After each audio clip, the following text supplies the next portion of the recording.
live. Hey, Chris, how you doing?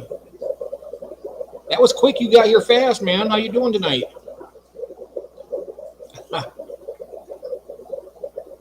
You're the first one in. I wasn't even sure I was going to go live, but I was like, you know what? Why not? Yeah, you're working. Oh, yeah. We all got our work to do here.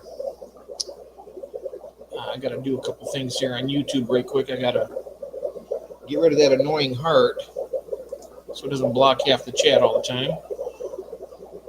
And then I think I got some guests coming if they show up, and go on from there. Did you get a chance to see that video of those Corridor fry that I sent you? Gilmate, how we doing, my brother from down under? You're picking up 12 10-gallon tanks Saturday night. Wow. How we doing, mate? Good to see you. Hello.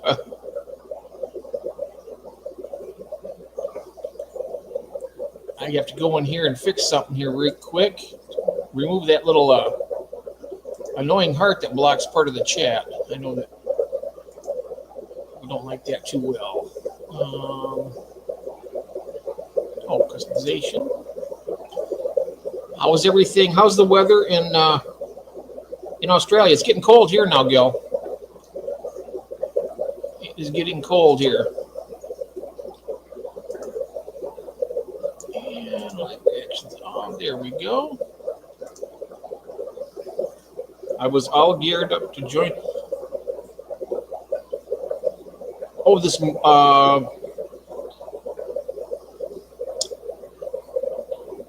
okay.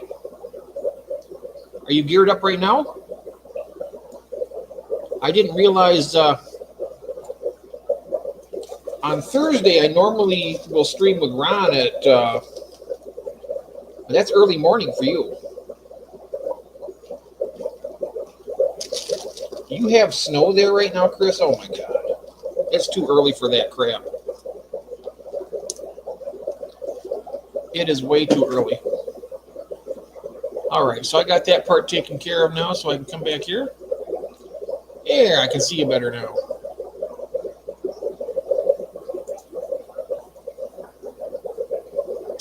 Cinnamon, hello, welcome in. Snow, my goodness. What time was that, Gil? How long ago? 90 degrees. Oh my goodness. That is too hot. Well, I'll tell you what. I'll take it back. I'd take that over winter any day. As long as there's air conditioning available. I do not look forward to shoveling snow, driving in it, any of it. I'm getting as bad as Chris is up in Canada. Mr. Stubbs.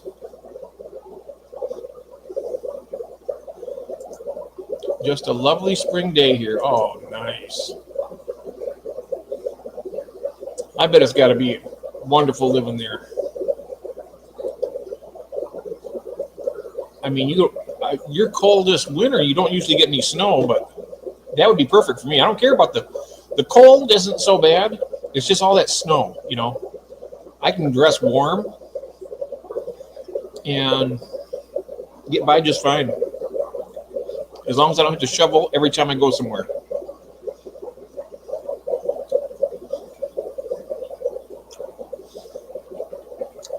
Well, how's everybody's fish doing? I got new Cory fry. I don't know if I told you that, Gil. I got a whole specimen container full of them. And I set up a little tank upstairs to put them in. I'll start looking for houses for you. Hey! Yeah.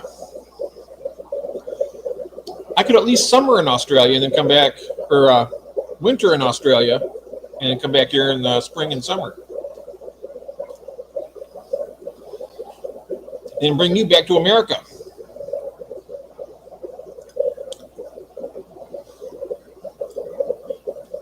sure we can find plenty of truck driving gigs over here for you. There's lots of trucking availability.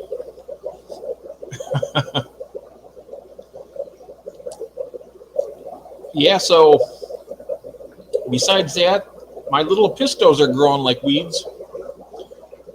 They're getting big, and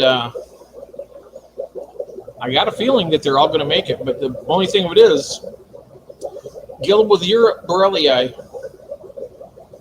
when they breed, if it looks like these parents are ready to breed again already, and I'm wondering, will they try to off all the kids before they breed again? That's what I want to know.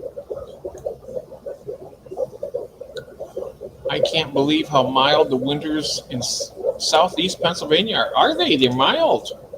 Oh, wow. Mel, welcome in. How are you? How are you doing this evening? Breeding some red-eye tetras, ready for my... Oh, wow. Sweet. I have never bred the egg scatterers yet. I'm still trying to do my cherry barbs, Gil. I just don't know. I got to separate them, I think, and get the females fed up a little better, and then throw Casanova on in there with them and see what happens after a couple of weeks. How are you doing, Mel? It's good to see you. I'm eating chocolate chip cookies, by the way.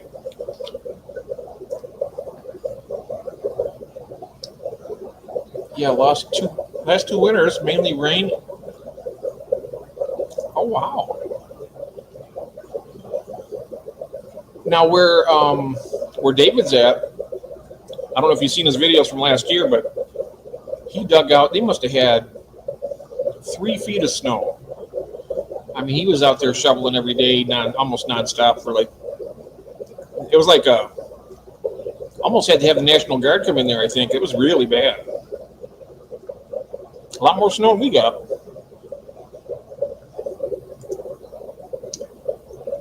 Oh, wow, green. Oh, boy, our grass is still green.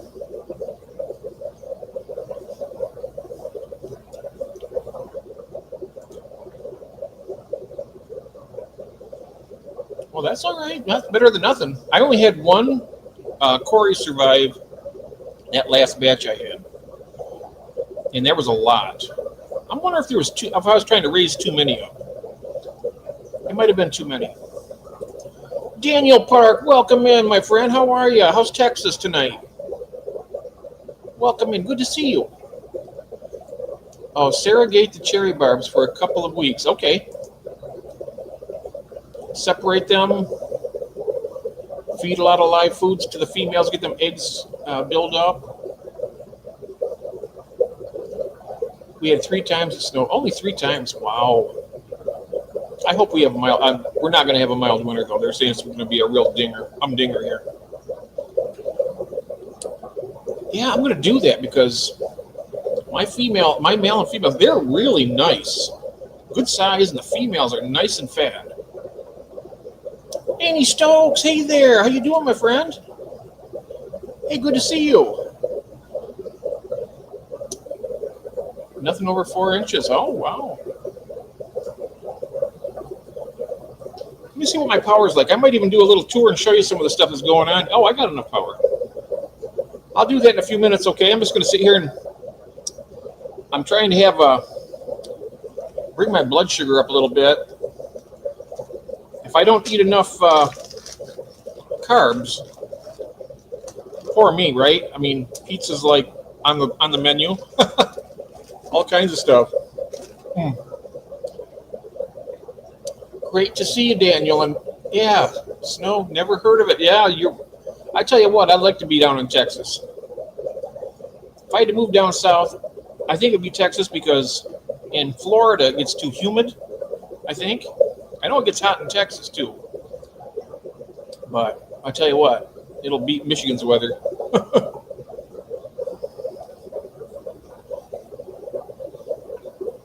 Hey, my friend, my fishy friend Nathan. Been a poopy day. Uh-oh, headaches all day. Then I hit my head on a piece of metal, and it absolutely rocked me so. Oh my goodness. You're overdoing it, Nathan. I hope you're all right. I can't wait to do another tour of your place when you're feeling up to it so we can see all the improvements you've done. Yeah, get some good rest. I hope you're feeling better. You see the little ticker going across the bottom here? That was, I call that one the Around the World Fish Keeper. I had another stream that was called that. And I think I'm going to bring it back. Because at this time of night, we have people from Australia. We have people from all over the place. Hey, George, welcome in, my friend. Welcome, welcome. And so I'm going to start doing this one now. I have the late owls that I do on Wednesday and Sunday. And then I think for my pop-ups, I'm going to do the around the world stuff. How are you, George? How's your family tonight? I hope everybody's doing well. I've had a pretty decent day here. I still haven't got my car back yet. I called the dealership. It's been over a month now. And he says to me, well, being that because they're buying me out for my warranty. So it's the value of the car. I get to keep the car and get it fixed. I've already got a place that's going to fix it cheaper, and so I'm going to have a little extra money left over. The thing of it is, they haven't received the check yet from Mopar. And then he tells me today on the phone, he says, well, the loaner you have is no longer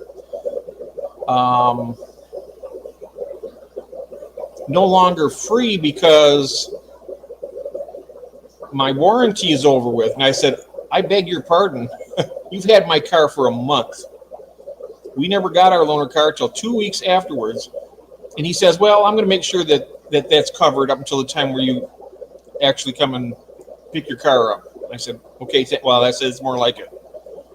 Because, had my split system installed. Ooh, very nice. I need to start getting 20s, have something to show. I'm ordering a bunch of stem plants. Oh, wow. As he gets them super cheap. Where does he get them from? Wow, that's nice. Everything is good.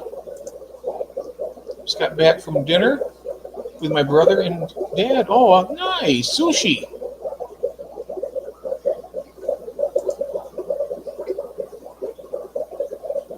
There you go. That's a good deal. Wow, that's great. So I bet you're going to appreciate having a little bit of air conditioning in there in the summertime, or like right now even, because it'll get in your fish room. That'd probably get quite hot in there without it, right? I mean, too hot for the fish.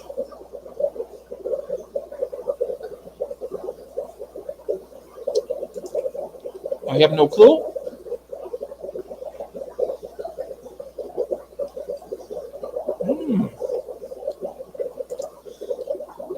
You know someone, Jeff, the rice fish I breed and raise. I gotta get closer here. I gotta get closer and I gotta get my old buddy out here so I can do this properly. Raised for a few months. They're starting to lay eggs. They aren't even 1 inch yet? Oh my goodness, that's crazy.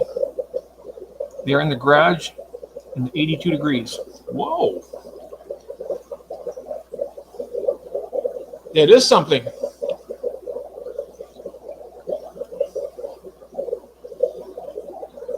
Yeah, that is quite something there.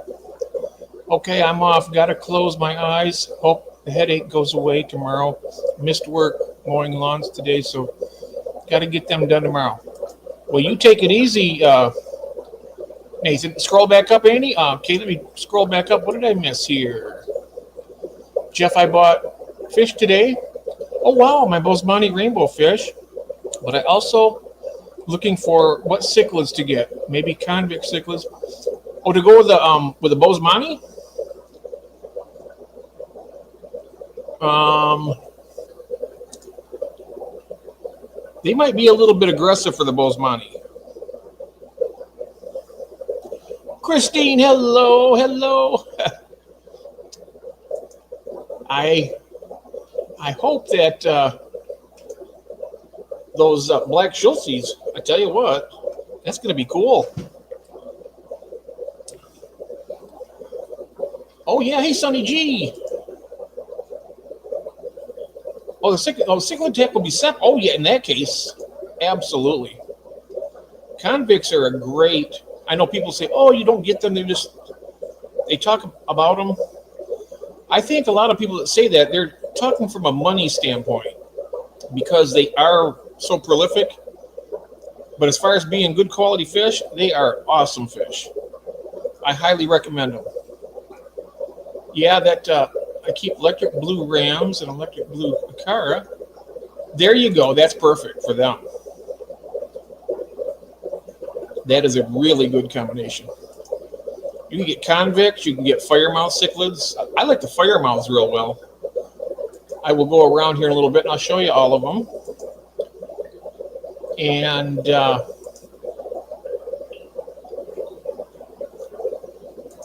that'll be fun. I also, what was I seeing earlier today? Oh, I got reports today. All the fish I sent out have arrived.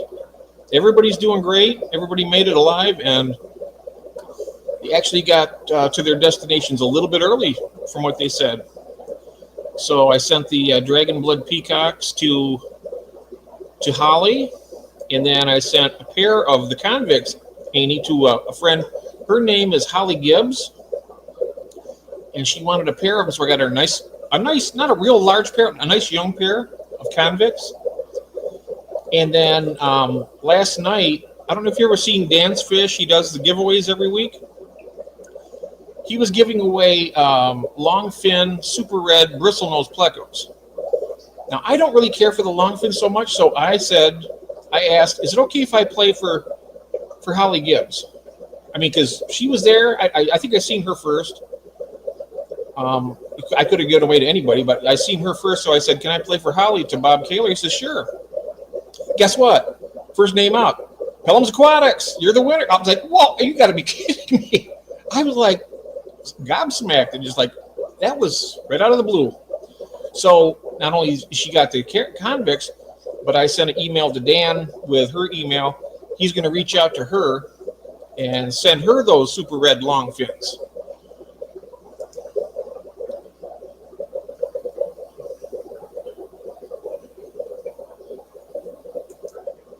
Yep. Those the convicts are. A convict is a fish for people who want to keep fish to enjoy them.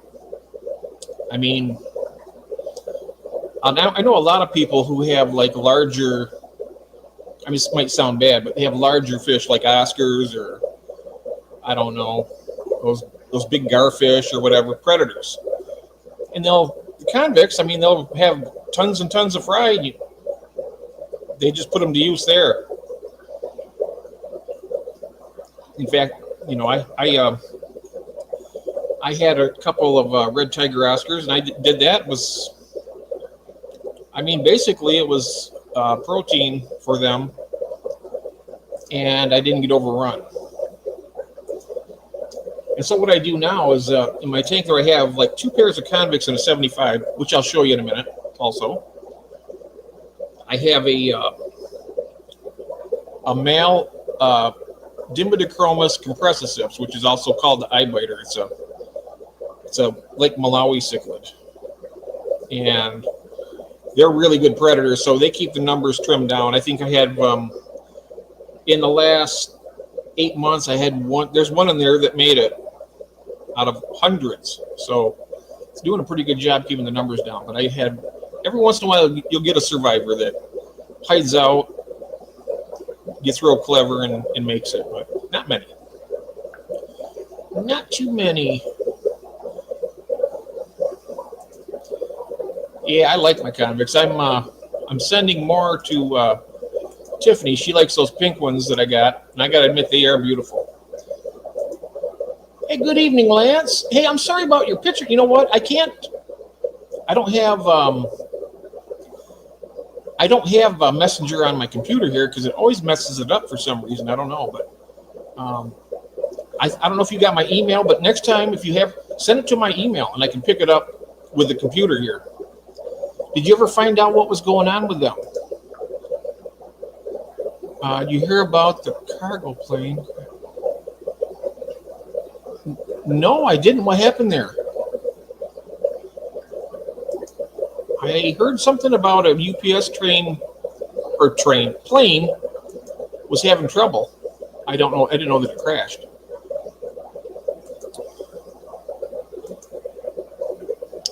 How we doing, Lance? So good to see you. Before I go, y'all, make sure to hit that. Oh, thank you.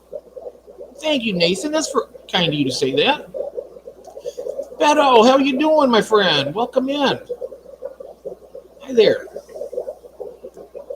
I need an Oscar. Everyone needs an Oscar. Yeah. I might get another one someday, but I want to get a bigger tank. I want to get a 240 like George has because that's like my dream tank. 8 foot long, 2 feet wide, and well, actually, I'd like to have it a little bit shorter as height, but it's 2 feet high. The same as my 65 over there. It's a 60. That's a 2 feet deep.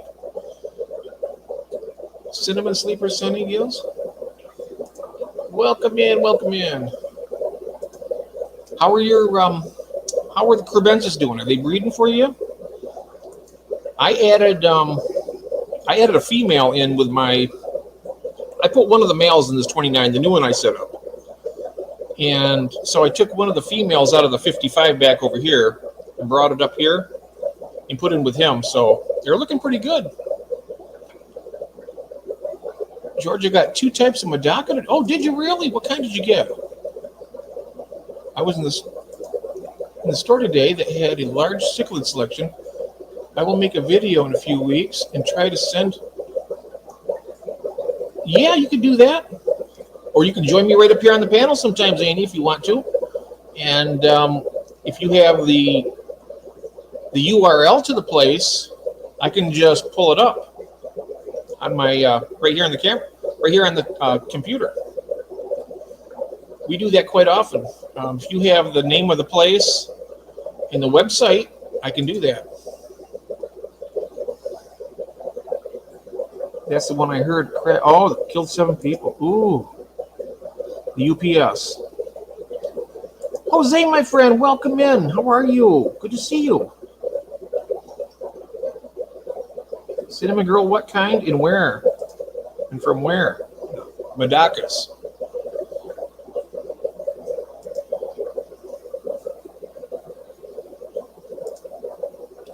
Good evening, Jose, my friend.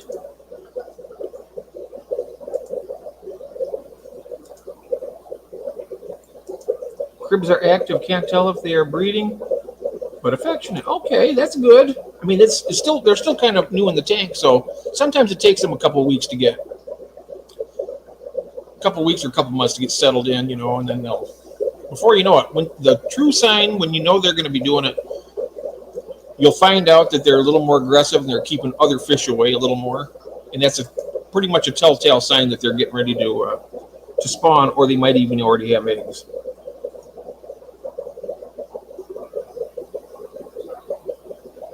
No worries. I sent so many messages. I was reading and replying. Not a fungus, just a scuff. Oh, that's good.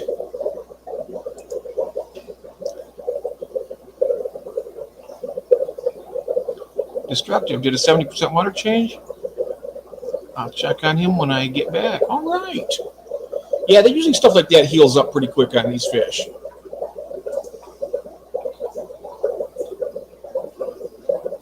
20 different types of Medakas. Wow.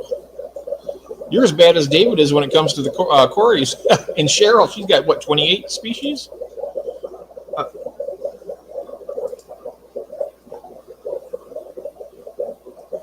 Oh, here we go. Turn the tank heater up and turn the lights down low. Ah, there you go.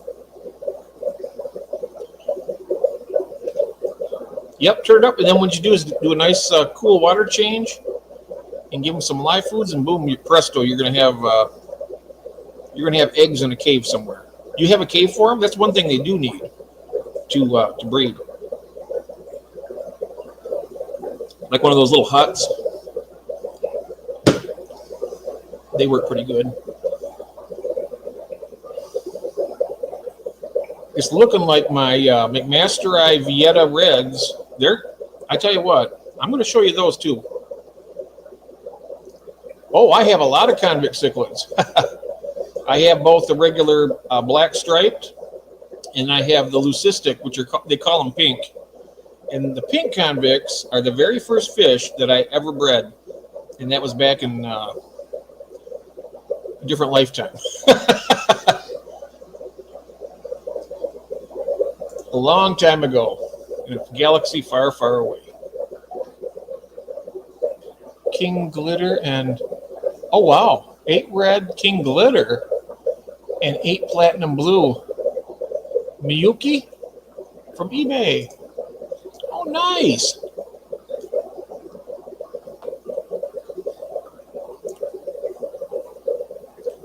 Yep, I'll show you all the convict cichlids here in a second. I know what it's early morning for you, isn't it? I better do that soon, so I don't want you to have to wait.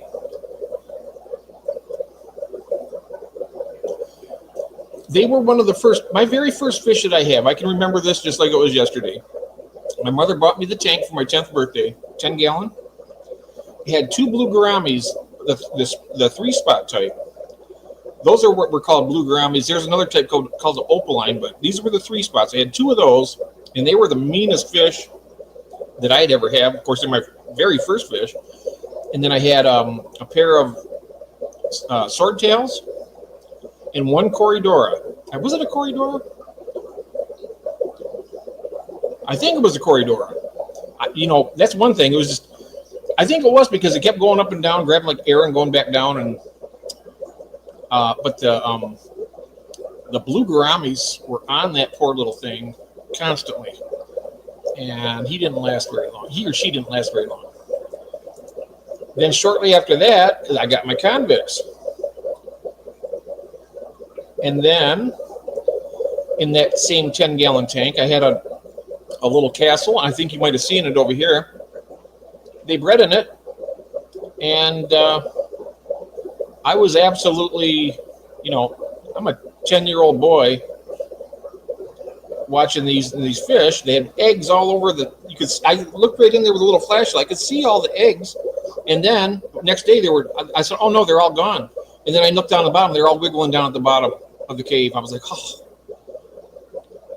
there it was. Reeled me in, and here I've been ever since. They brought me in. Hook, line, and sinker. George made it through frozen water on top of the tubs and came back up in the spring. The cold season will make them better spawners. Oh, wow. Very cool. Very, very cool. Okay, what I'm going to do then, guys, I'm going to take myself off the stage here, and I'm going to mute this and whatnot. I'm going to go ahead and show you the stuff, and I'll be back. I don't know if anybody wants to join me up here and keep track of the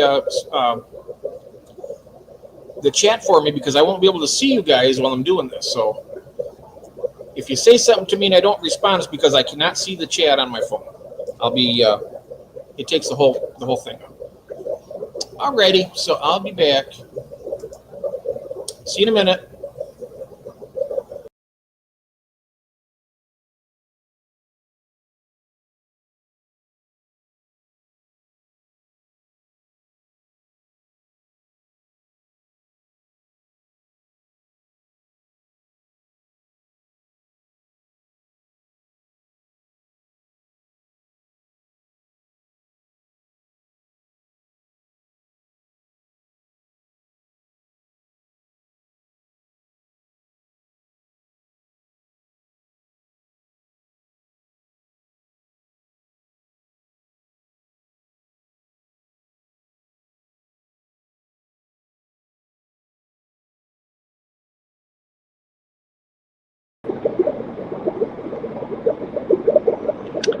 Alrighty, here we are. Can you guys hear me okay?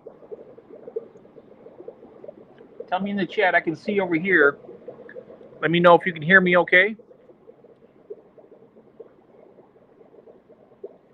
And then we'll get this show on the road here. Because I'm not sure if you can hear me or not with this. Sounds good? Okay, great. Thank you. All right. So without further ado, oops, what happened here? Oh, you know what I got to do? I got to put this on. It is on the big screen, isn't it? All right. There we go. All righty. I'll just be really quick with these tanks because there's not a lot happening here. Well, I do have a pair of these orange flash epistos. There's the male. The female is maybe in that hut. But here's the, she's the boss of the tank. This is the alien green female that I got at Petco. They didn't know what it was, but I got her for like $3.99. Really a nice deal. She's the, she runs the tank. So that's it for that tank. It's a little bit cloudy. I do a water change on it. For some reason or another, this tank wants to stay a little bit on the cloudy side. I don't know. I don't know if it's like a bacterial bloom or something, but it's been that way for a while. Over here, the white cloud mountain minnows and bristlenose. Oh, by the way, now that Jose's here, I got some good sized ones in here, Jose. And I'm ordering more heat packs and stuff, so I'll be able to hopefully have these ready to get to you in another week or two. All right, and there's a good size one right back there, nice male. Over here, I just have a trio of tiger limias, and I got this male firemouth. Now, Amy, this is a nice fish here too, for cichlids. It's about the same as the convict. They don't breed as much, so you're not going to get overrun. I mean, I did get a spawn, and it was a big one, but that's the only one I ever got. And this is one of the offspring from it. All right, so moving along here. Hope I don't make you guys sick moving this camera around like this. I should probably dim it each time. Okay, let's see. You see right back there, these are the shell dwellers. You can see there's about 3 or 4 different generations of babies in here, and they all take care of each other's kids, so you don't have to worry about them getting eaten except from these guys. And they protect them really well, so I don't think I lose hardly any to the mollies. Oh, look at this. Right there. That's a new baby rabbit snail. These are the big ones here. And when he sticks his head out, it'll be a little orange face, just like the other ones. These are the Sulawesi Poso rabbit snails. And, you know, these shell dwellers don't mind them one bit. Really a fun tank to watch. All right. Over here's my wife's fish. She loves these red zebra mbunas. I'm actually gonna save the next spawn that they have for her, raise them up, and build the numbers back up in this tank, because right now the numbers are kind of low. They should have at least 12 or 15, and I think I got what, 6 or 7 in there. So I got to get them built up a little bit more. Got a nice male right there. He's the ruler of the tank. So I got a nice female right there. I think I got more males than females, which that's not good. I got 2 females and 3 males, it looks like. Okay. Here's some convicts right here, Annie. And there's fry in here. You can see them right down there. Lots of fry. If you were here in America, close by, I'd give you a pair of these. If there's a pair right there, I mean, they mate. You can see all the babies back there by them. The thing of it is, all these convicts here, they actually take care of each other's kids too, because if some of these wander over there to this side, they'll take care of them. And the same thing over here. Yeah, there's the female. The females have the orange on the stomach, and the males get a lot bigger. But there's a lot of fry in here. And up there is, he keeps the numbers in check. That guy right there. I call him Yondu because he's got the blue face, like from Guardians of the Galaxy. Beautiful fish. Not overly aggressive, but he's a good predator, so he keeps things. Here's one that survived. This is what I was telling you earlier. Every once in a while, one will make it, and this is the one that made it out of hundreds. He just hid out in the little nooks and crannies till he was big enough, and he's really smart. So he made it. Okay, it's hard to see these guys over here. I wasn't planning on doing this, but there is the Vieta red male. I really like these. They're very, they're not nervous. They come right up to the front. They're really great fish. And I got a feeling they're going to be breeding in that little cave there. There's the female. Look at them. They get along great. Absolutely love these guys. I wish I had a lighter substrate in there. You could really see the colors a lot better. They're really red.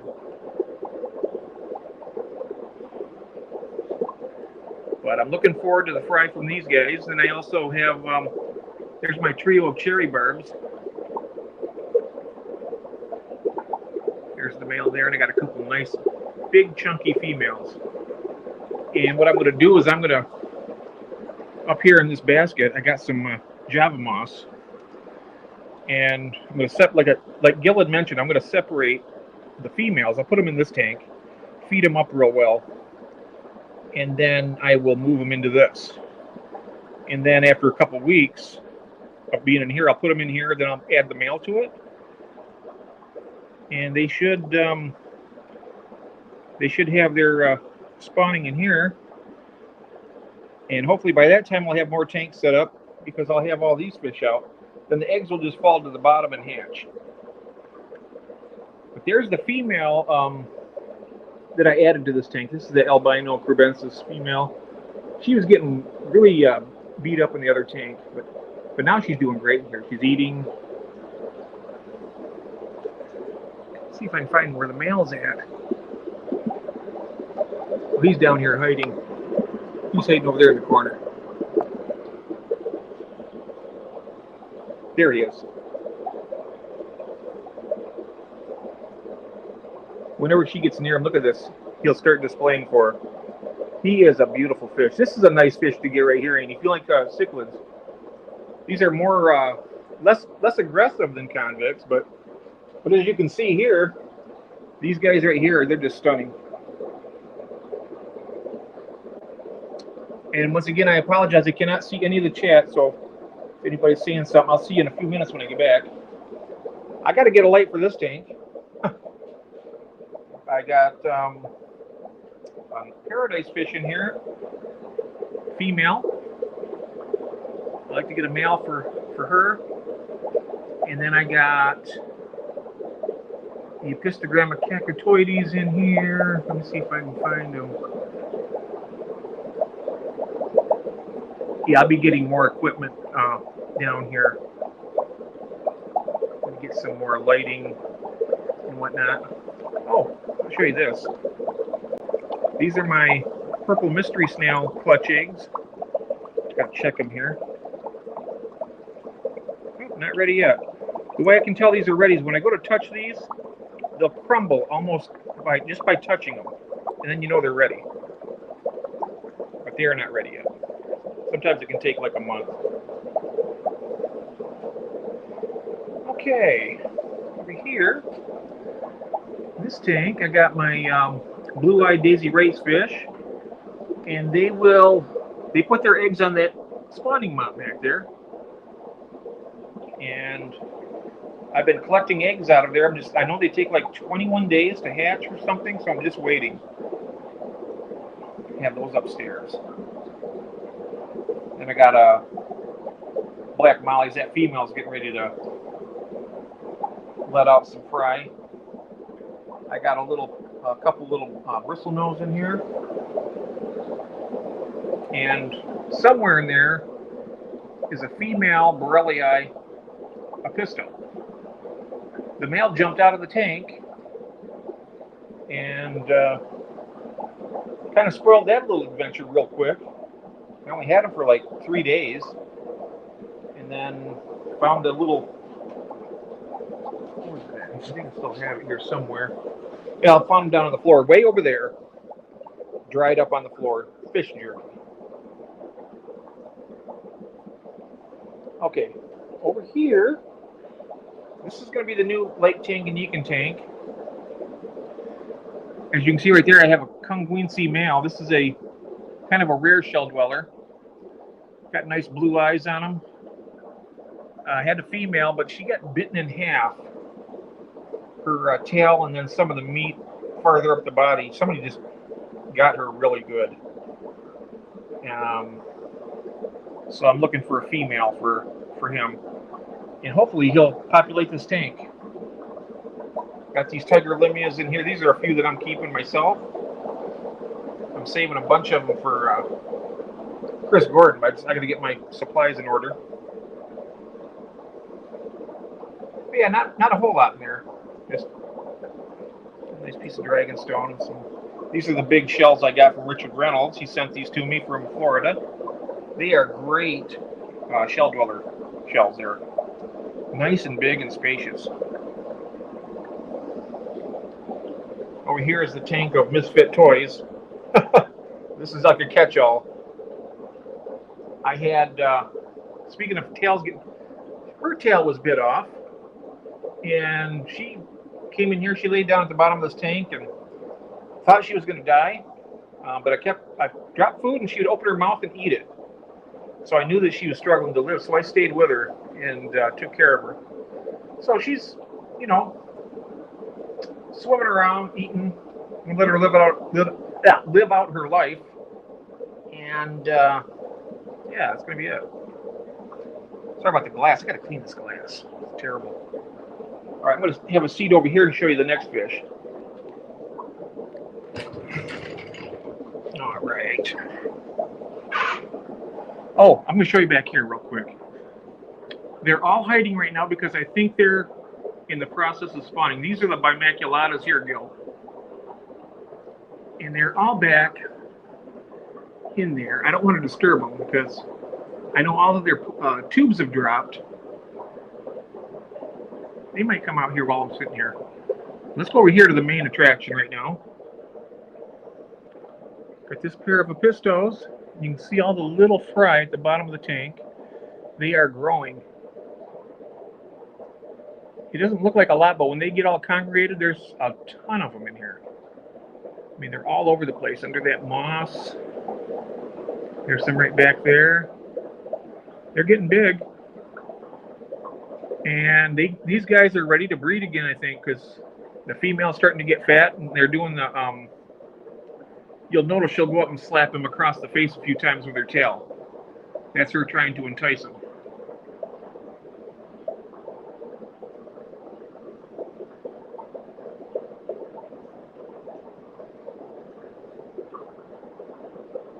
So, I hope everybody's doing good out there.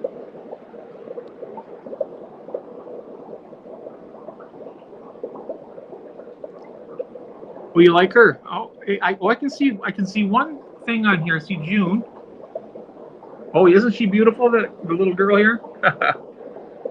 She is beautiful, and so is he. I wish the bimaculatas would come out though. They're back in there. They might. I know they're in that castle right there. Might poke his head out there. I can see his. Yep, I can see something. Come on out here, guy. These guys are looking beautiful. As soon as if you can see them, you'd. Seeing's believing, but yeah. Looking forward to seeing these guys growing up. They're getting big. They're eating well. I fed them baby brine shrimp today, and they were all over the place, nipping at them. And these are happy fish. They're really. I love these guys. These little dwarf cichlids here. I tell you what, they got personality. They're beautiful to look at. This is kind of like the high point for me right now, having this spawn here. Nice. Over in this tank, this is another 29 I just set up recently. These are Tiffany's fish. I sent her a box about the same amount of fish right here. I only had 3 heat packs, so I had 2 other orders. So she was nice enough to wait for her second order. I already have the label for it, so it's just a matter of time for me getting my supplies. And then I'm going to send her the rest of these. If I can fit all these in that box, I should be able to. I was able to fit 5 the first time. I think there's like 6 or 7 in here. Let's see, how many is there? 1, 2, 3, 4, 5, 6. 6. So you got 6 more of these coming, Tiffany. You can see those males there. They're really coloring up already. They are beautiful. He's going to be a stunner when he gets. He's going to be like his papa there. He was just beautiful too, and he's got color at this size already. You can imagine what he's going to be like when he's, 3 inches long, 4 inches long, on up. It's going to be stunning. Oh, there's one. Oh, he came out. They're starting to come out now.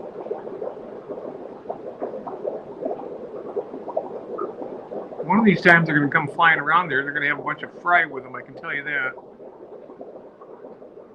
Look at them. I'm setting up more tanks. I'm going to get these guys separated into pairs and into tanks like this size, like 29 gallons. I might put like 2 pair. That's big. I mean, this is big enough for 2 pair of these, of those.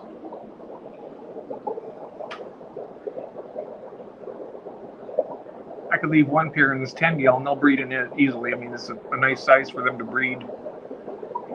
But you can see back there, the real alpha one is real dark.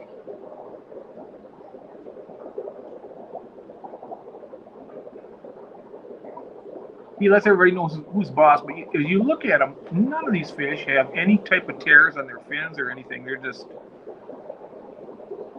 really, really cool fish. Lots of personality, but no damages or nothing. They just kind of flare and display and all that kind of stuff. Yeah, cichlids are really nice, Amy. I tell you, you're going to love it when you get them. I'll show you some other ones in this tank right beside me here. Now, there's a nice fire mouth there. I got, there's a convict. I have a pair of convicts in here. That's the male. Oh, see the fire mouth there? One of them. And there's the female. Oops. I have a pair of firemouths too. That's the female firemouth. Over there is the male. And then I got the male convict and the female. I also have a pair of albino cribs in here. There's the, oh, there she is over there. There's the female. There's just too many fish in this tank. Then I got all these tiger lemurs in this tank for Chris, and I got a few other ones elsewhere in the house for Chris Gordon. Yeah, this is kind of a fun tank to watch, really. That's the male up there. He's the dominant albino crebensis. Crebensis is a really good choice, though, for somebody wanting to get into cichlids. The same with these convicts. I know people say, oh, you don't want to get them. You don't want to get them because they breed so much. Well, they do breed so much. But you know what? That's part of the fun. That's seeing all those fry. It's a really good way to get you started out. I mean, that's what got me hooked into this whole thing is when I bred mine a few years ago that got me hooked into this hobby.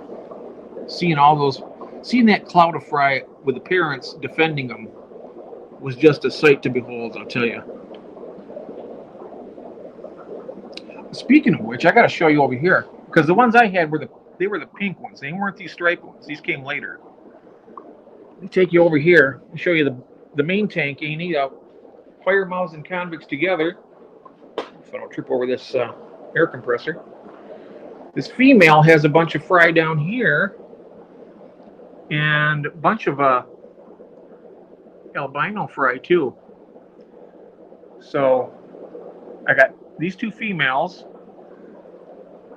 Had bred with, it's like a triangle of breeding here. There's the male. That's a little male pink one's growing up. This one will be going to Tiffany so she can breed them out.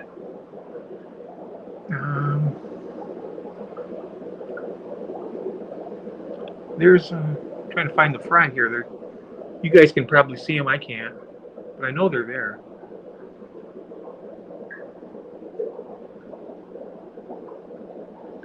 The way she's defending this area, they got to be close by.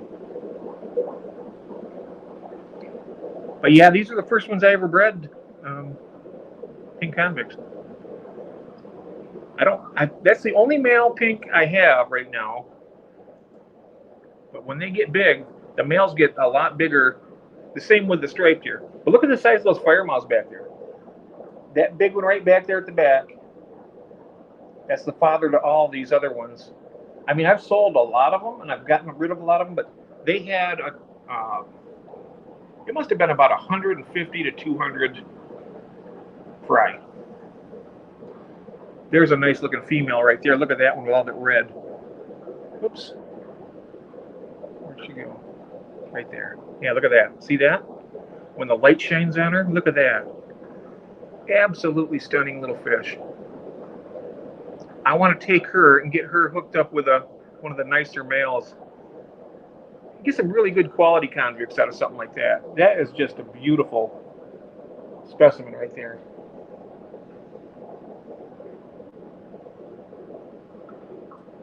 Nice.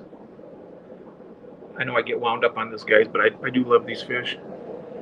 All right, over here, now these guys are very happy. They're breeding all the time. Look at all these eggs on the glass. There's eggs back there in the back wall. There is all these fry in this. I'm going to give them some food so I can show you how they move around. They are active little, oops, dropped the food. They are active little fish. And I'm going to be saving as many as I can. There is one that made it. That little one right there, that's one that made it. I got him or her to survive out of all those other ones. Better than nothing.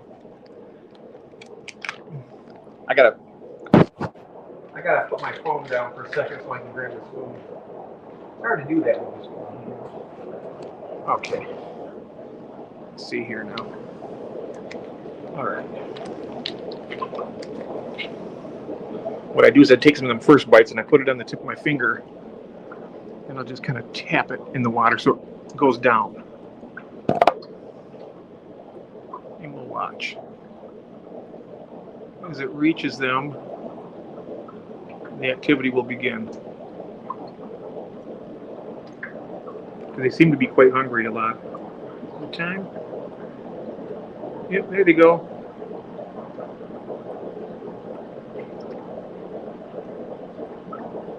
Lots of tiny little fry. I can't believe how small these things are.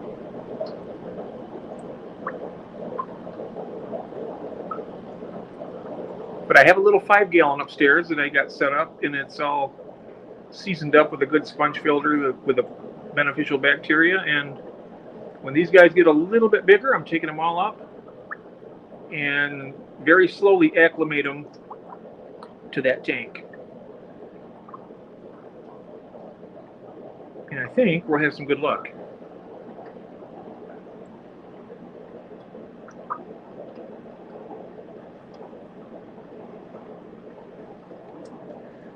So let's see now over here. I got another pair of pistos. Where'd he go? You know, I really wish I hadn't got this dark substrate. I can't see nothing in there. You guys might see him. I don't see him. Wait, is it him right there in front? Yeah, there he is. I'm going to swap that out for something else. Pool filter sand or something.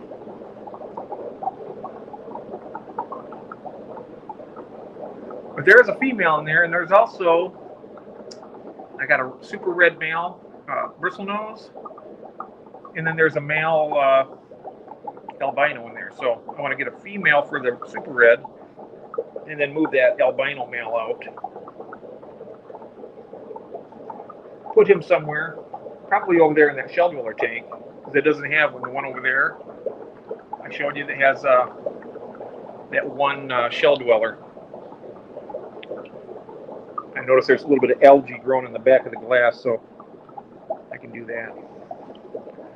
All right, here I got the trio of the sunburst platies, and there's a trio of tiger limbys in here, but they're all female. And that's what I think is a pair. They've laid eggs about 3 or 4 times. I've never seen any wigglers or anything yet, and they seem to eat all the eggs before I can get to them. But as far as I can recollect, I'm thinking that's the female, and I'm thinking that might be a male, although I've been told that these are both females, so that's a possibility, but they don't act like it. I mean, they act like they're a pair.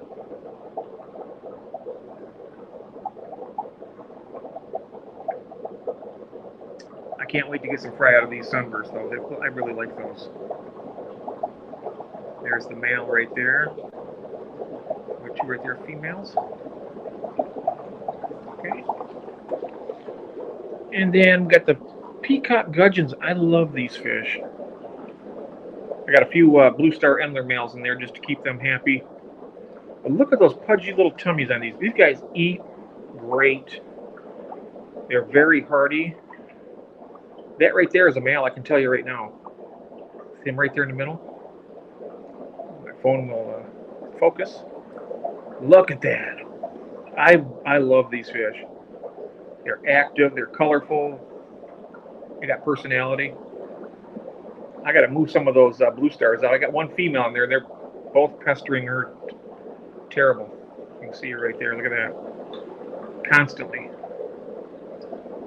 Poor thing. Let's see, over here, did I show you this yet? These are the better rubras. I think that's the male. Oh, that's the male right there. There's the female in front, right down there. There's the male. And I got all these female black mollies. And I got this really nice orange flash male in here. I'm going to be buying some more females.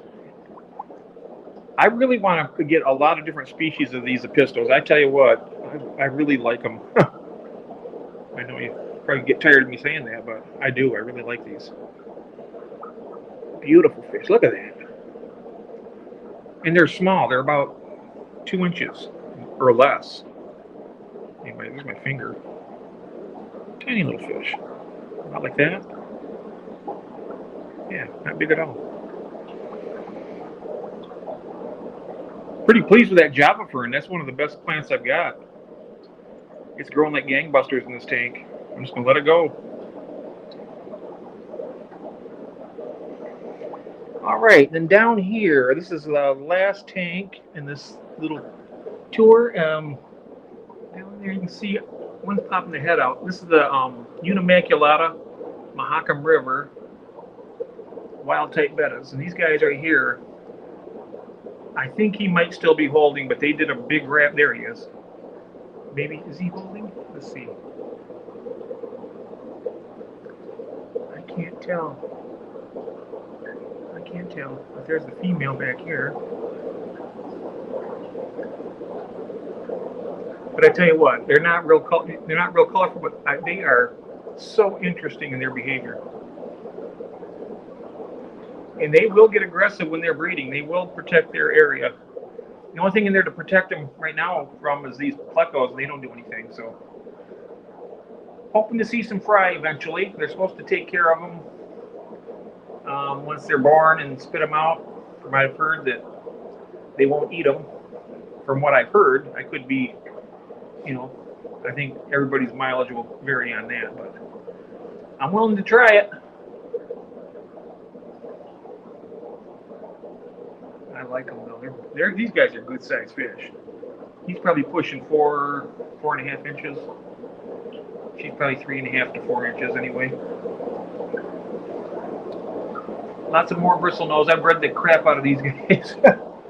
I like them though. I like the. There's a nice big female right down there. Check her out. If I put a male in there in a cave, I can guarantee you I'd have eggs within a week. I bet she would jump all over that male and you wouldn't have much choice in the matter. Okay, sit back over here.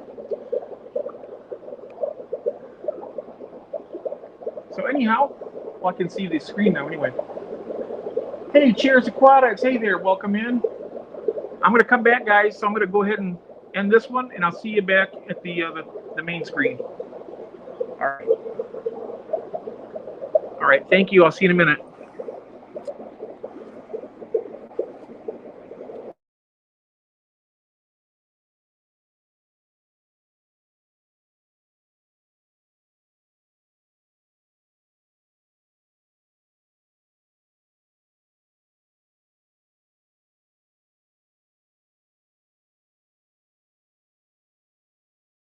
Just need to.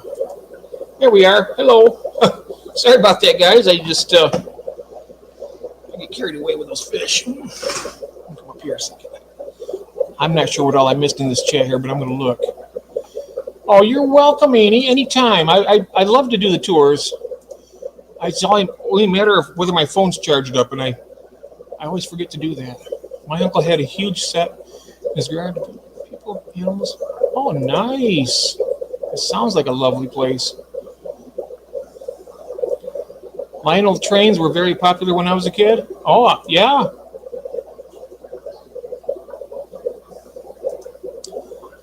Let's see here. Just thought of a weird question. Did you ever play with Lionel trains? No, I did not. I was more into the AFX cars, the race cars, Tyco. And then for a while I was collecting Hot Wheels. I've always been into animals, though. I'd be out hunting bugs or something. I always had a jar of something going on. Hey, Gamer One. Hi there. Yeah, they are really tiny fries back there. I'm kind of going up the thing here to see what all I miss. I will do a stream with you once. Oh, yeah. If I get convicts. That sounds excellent, Annie. That's fantastic. That'll be very fun. We had the opportunity to have Beto on, and Beto, I would love to have you back on anytime you like, sir, because absolutely a pleasure to have you on the panel showing stuff. I'm going to have all pink in the 55. Ooh. That's going to be a nice tank. So then for your corridors, you're going to have the albinos, right? Isn't that a big family? There's a lot of little Corys in there. I can't wait. And those little pistos, I tell you what, though, that is my main squeeze right now. I love that. I can't wait till the other ones breed too.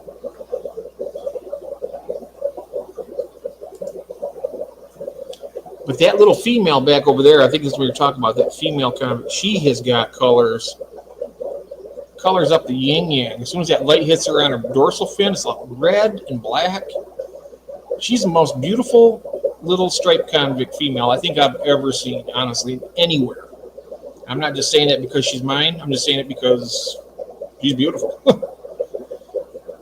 I just like looking at my fish. They don't have to do anything to kick. Right. Yeah, that's right. Mine don't either, actually. I mean, I love to breed fish. I love to see the little fry and everything. But if they didn't, I mean, I'd sit here like I do with here with I get that big male firemouth I showed you earlier, along with that little trio of tiger limias. I love to sit there watching. He just sits there, and every once in a while there's a big male bristlenose in there, and they have a little bit of a spat once in a while, like a couple of grumpy old men, telling each other to get off the yard. But they get along great. Some of those tiger limias are good size, and they're pregnant females in there, and they're all going to most all of them. I'm keeping some in that one tank over there, the one with the shell dweller in there, as dithers, and the rest of them are going to Chris Gordon. I ordered more plants today. Ooh, crinium. Ooh, nice. I'm just flying right on up here, checking out. Yeah, the dwarf cichlids, I love those.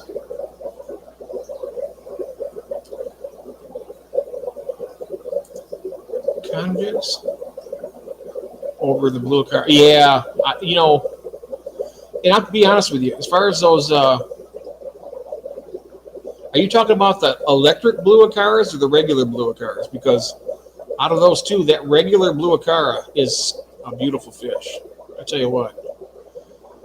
I ain't got nothing against the electric blue because they're, like a powder blue and they're nice, but I don't think anything beats, I don't think it beats the regular one.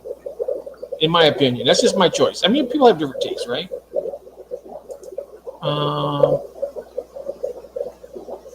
Yeah, a little bit of June. All right, I'm just kind of scrolling up to see. I think I caught most everything here. Oh, Jose left. I'm sorry, Jose. Have a good night. I'm sorry if I didn't get a chance to wish you a good evening. I wasn't able to see. I'm sorry about that. Okay, now I'm going to go down here and see if I missed anything at the bottom now because I've been yakking my. Oh, thank you. Yes, they are doing well. Oh, and I also, sometime I'm going to do a little tour from upstairs. I can show you all that Java moss I got. I'm going to send you a nice handful of that. That stuff's good. I hate the plastic ones. China. Right? That's how he says it? China. That's so funny.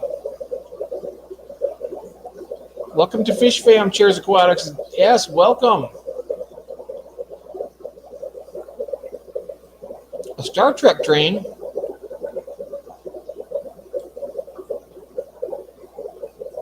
This is going to be expensive.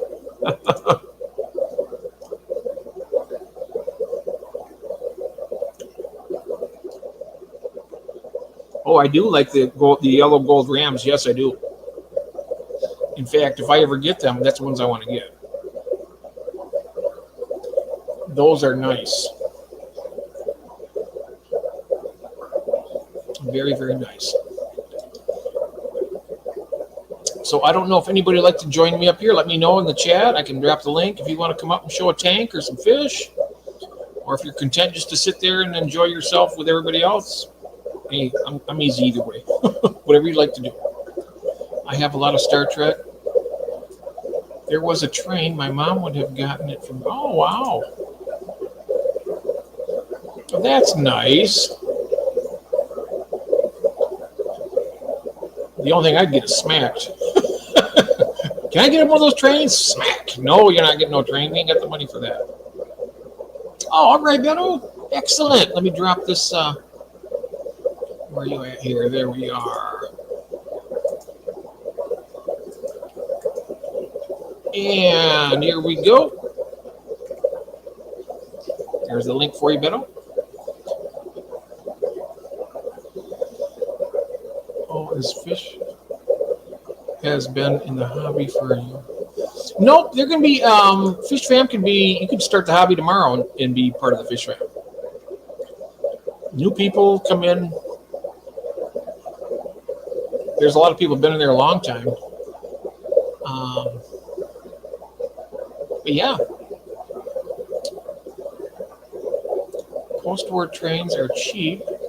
Unfortunately, they get more and more hard to find. Hi. All right. Hey, Beto, how you doing? How are you guys? Can you hear me? I can't hear you yet.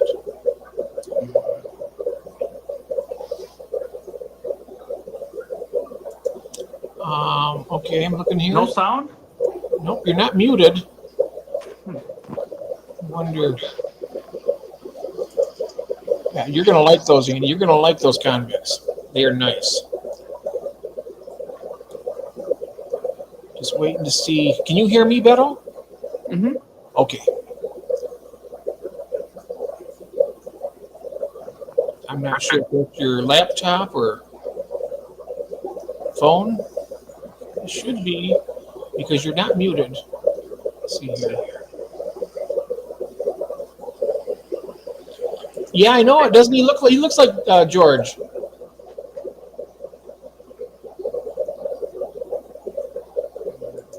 Oh, that's right. You got a bunch of babies there, Tiffany. I seen them.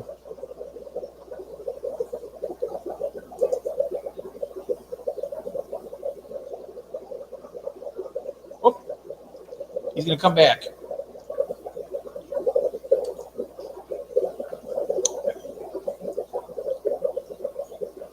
Hornby train sets. Ah. Yes, George is a. They're both top-notch guys, though. I tell you what, they're both. So that is a. There he is. Can you hear me okay? I can't hear you, but he has turned his Bluetooth. Oh, is your Bluetooth turned off? Christine's asking. He has to turn his Bluetooth. Oh, you have to turn your Bluetooth off, is what she's saying. On your phone, if that's what you're doing. Good night, Cinnamon. Thank you for being in here, dear. Congratulations on your new fish. Okay. Want to check those out soon? It seems to be off now. Is your Bluetooth on your phone? Oh, it's not? Okay. I wonder.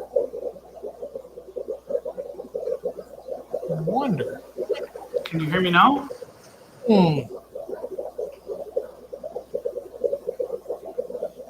Oh, good looking. That's what I'm going now? with. Great. Great. No sound, huh? Good night, Cinnamon.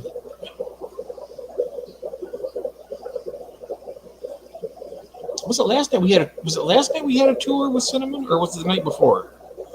I can't remember, but it was great. You can't hear me? Both are seen and heard. Oh, you can hear Beto? I can't hear him.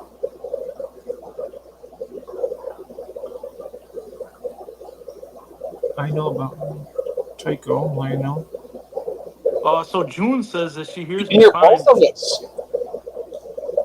Ah, that means. Are you using a microphone? Beto, are you using a microphone, or is it just your? Just the phone. What is going on here? You know what? You stay right there. I'm gonna jump. I'm gonna come back. I'm gonna see if it might be me. I'm gonna jump out and come back in. Hey, Tiffany, June, Christine, Shares Aquatics, Annie, Cinnamon Girl. Oh, she left.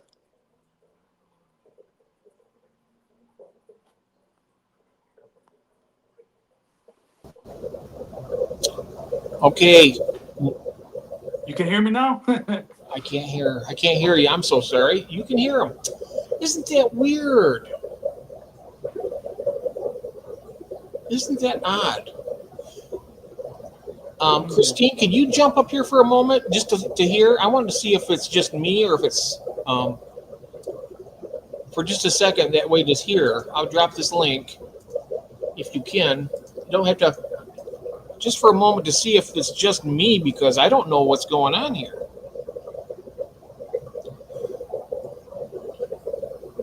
How can that be me? Um. What am I doing here? I'm just on my laptop. I'm not on Bluetooth. Mm-hmm. I don't know what's going on here. I'm going to look. Be right back. Okay. Let's see here. Maybe we can figure this out. Sorry about this, Beto. I don't know what's going on here. Let's see if anybody could jump in here just to hear if it's what's going on. Mm-hmm. It must be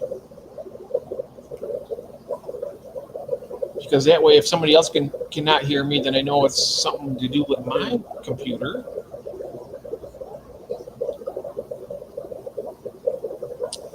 He has that little microphone symbol. So I'm Maybe just he waiting for has- somebody to pop in here.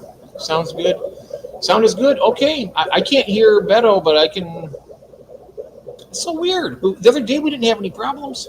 Mhm. I haven't done anything. I wonder what's going on. I'm gonna back out and then I'll come back. I wonder what in the world is happening here. Oh.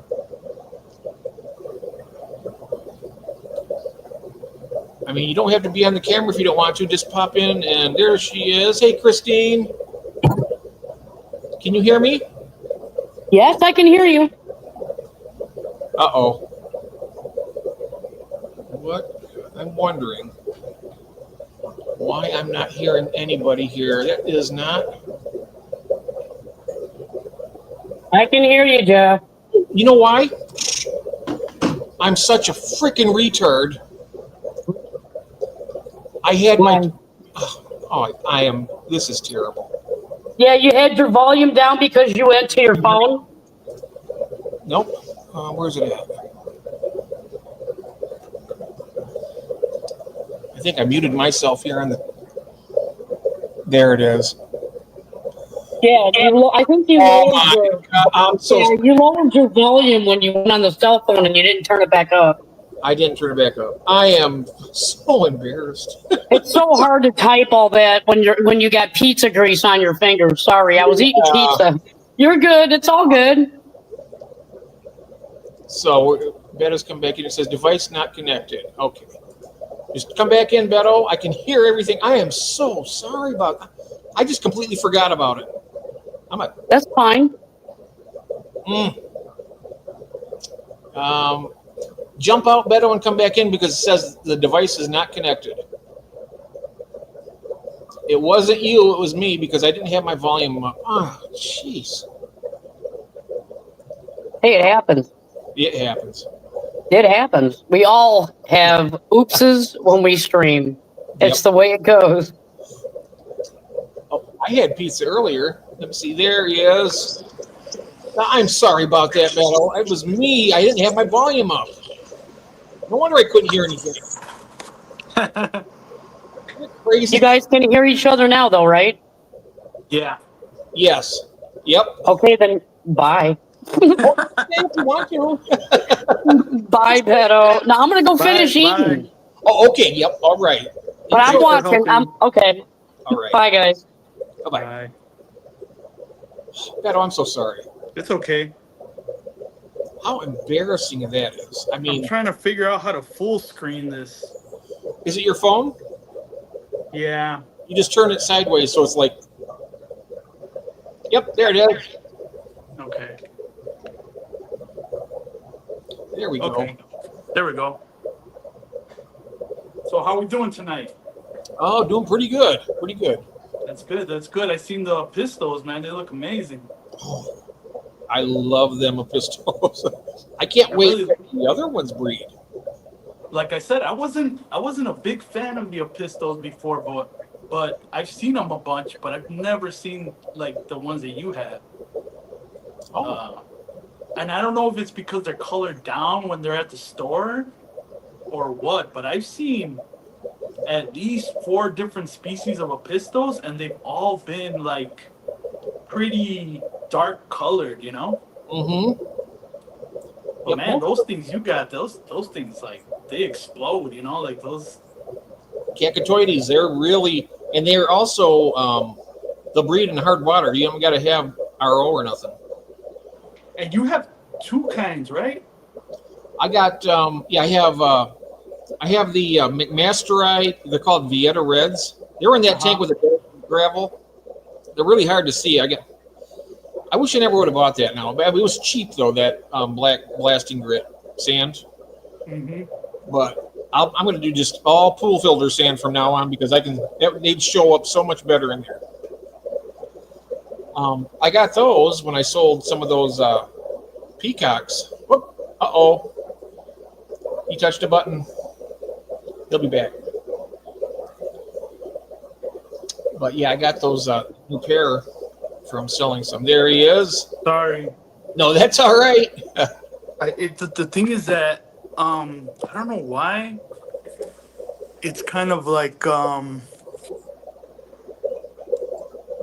it's not full screen. I can't blow the whole thing up, so it's hard for me to see the chat. But it's all right. Oh, I know. And the phone is really. I mean, that's why when I'm doing the tour around with my phone, I can't see the chat at all, hardly, except for maybe one little thing at a time. Yeah.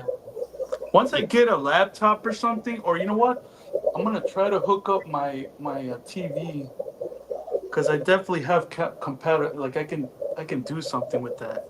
I can use it as a monitor, so I could have it on and use my phone, but I could also see the big screen. You know. Yep, those Chairs Aquatic says, those are they're called cacatoides, or the cockatoo cichlid. Mm-hmm. They're really, really great fish. And you have a yellow one, right? You have a yellow one, and then the red fin ones, right? The orange fin. Yeah, orange flash, and then the other ones are called. They're kind of like in between a double red and a triple red.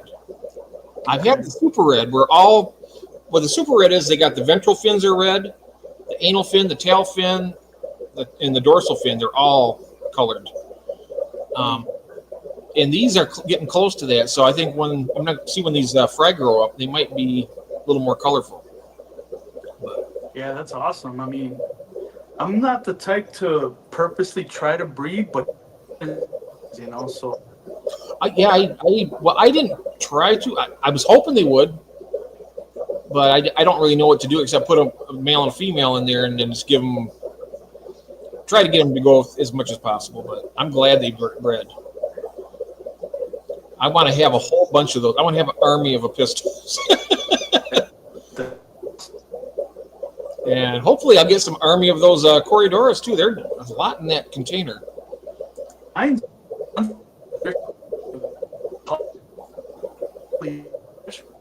You're breaking up a little bit.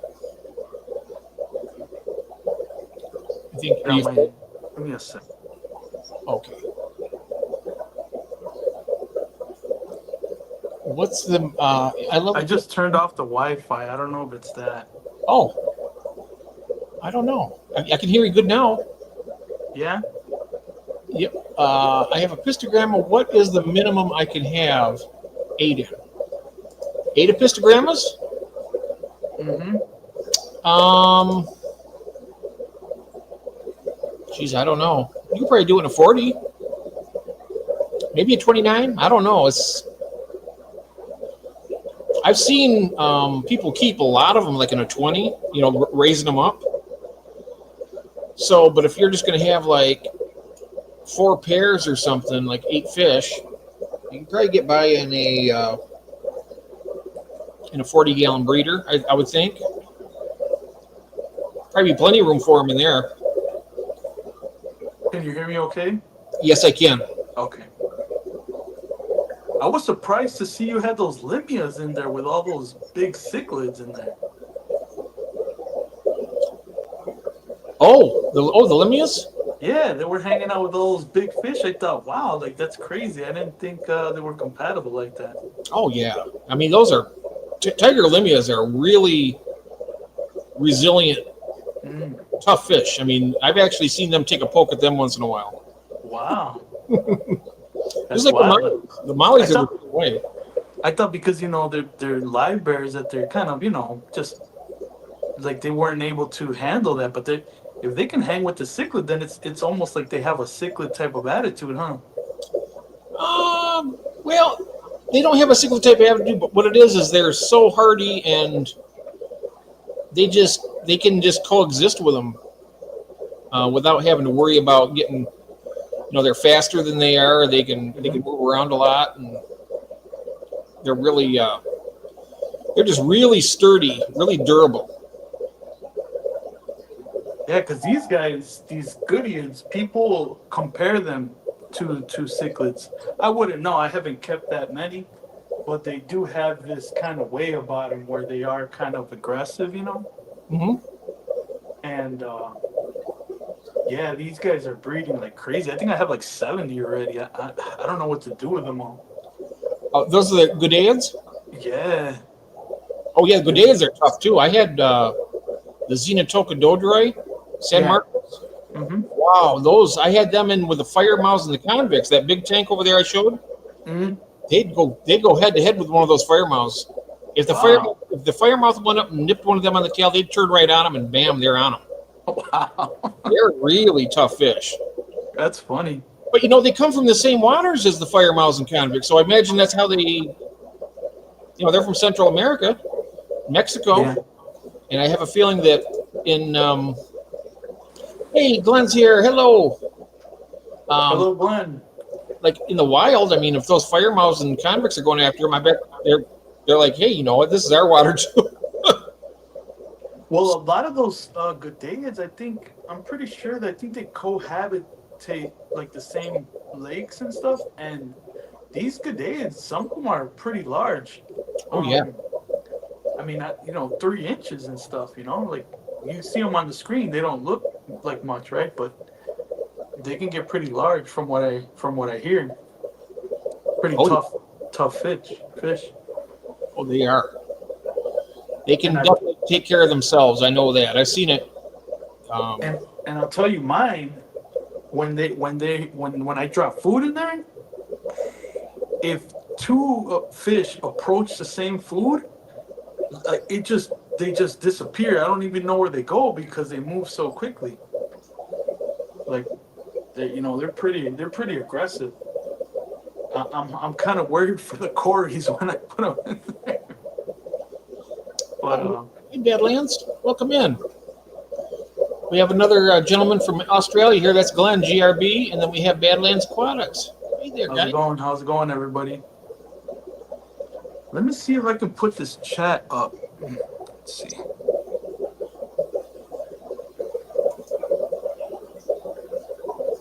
It should say live chat. If you hit the live chat, it should show it.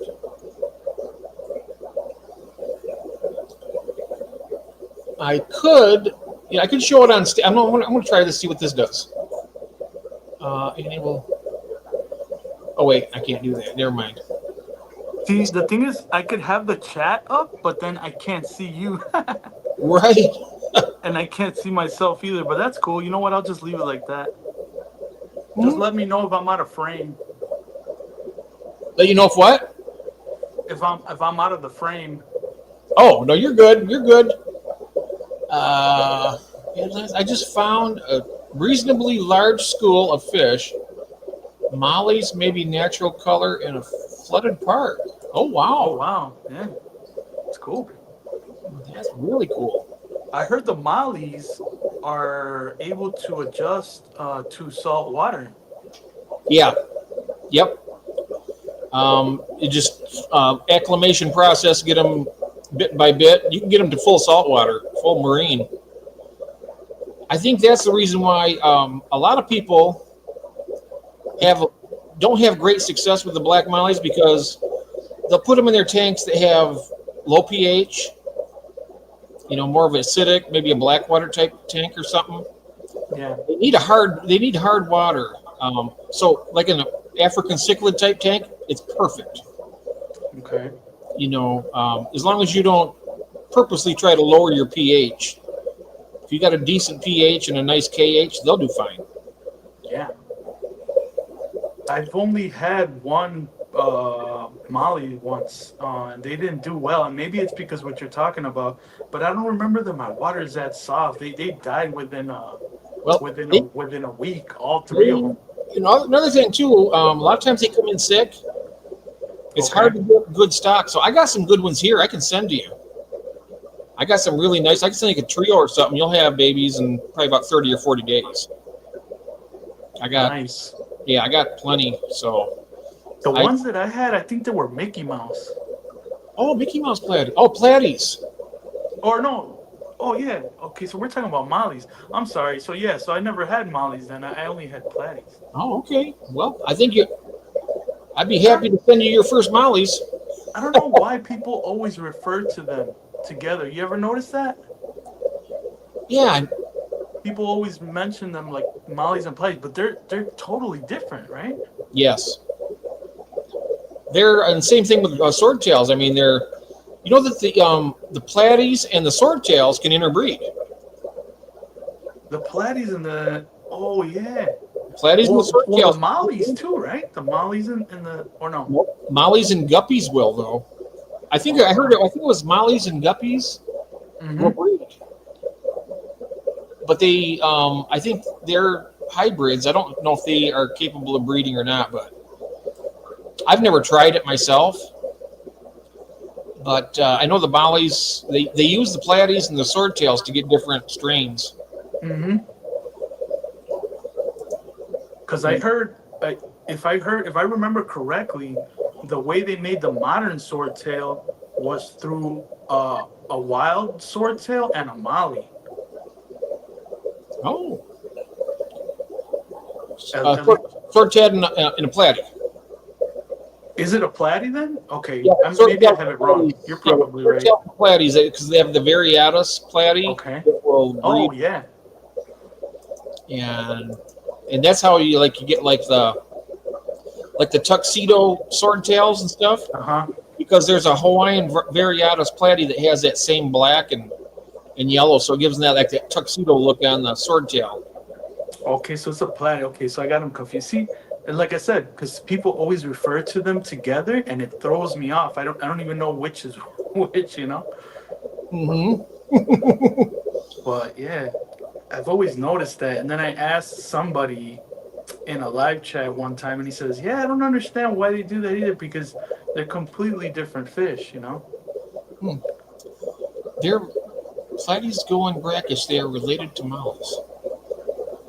I thought they couldn't. I know that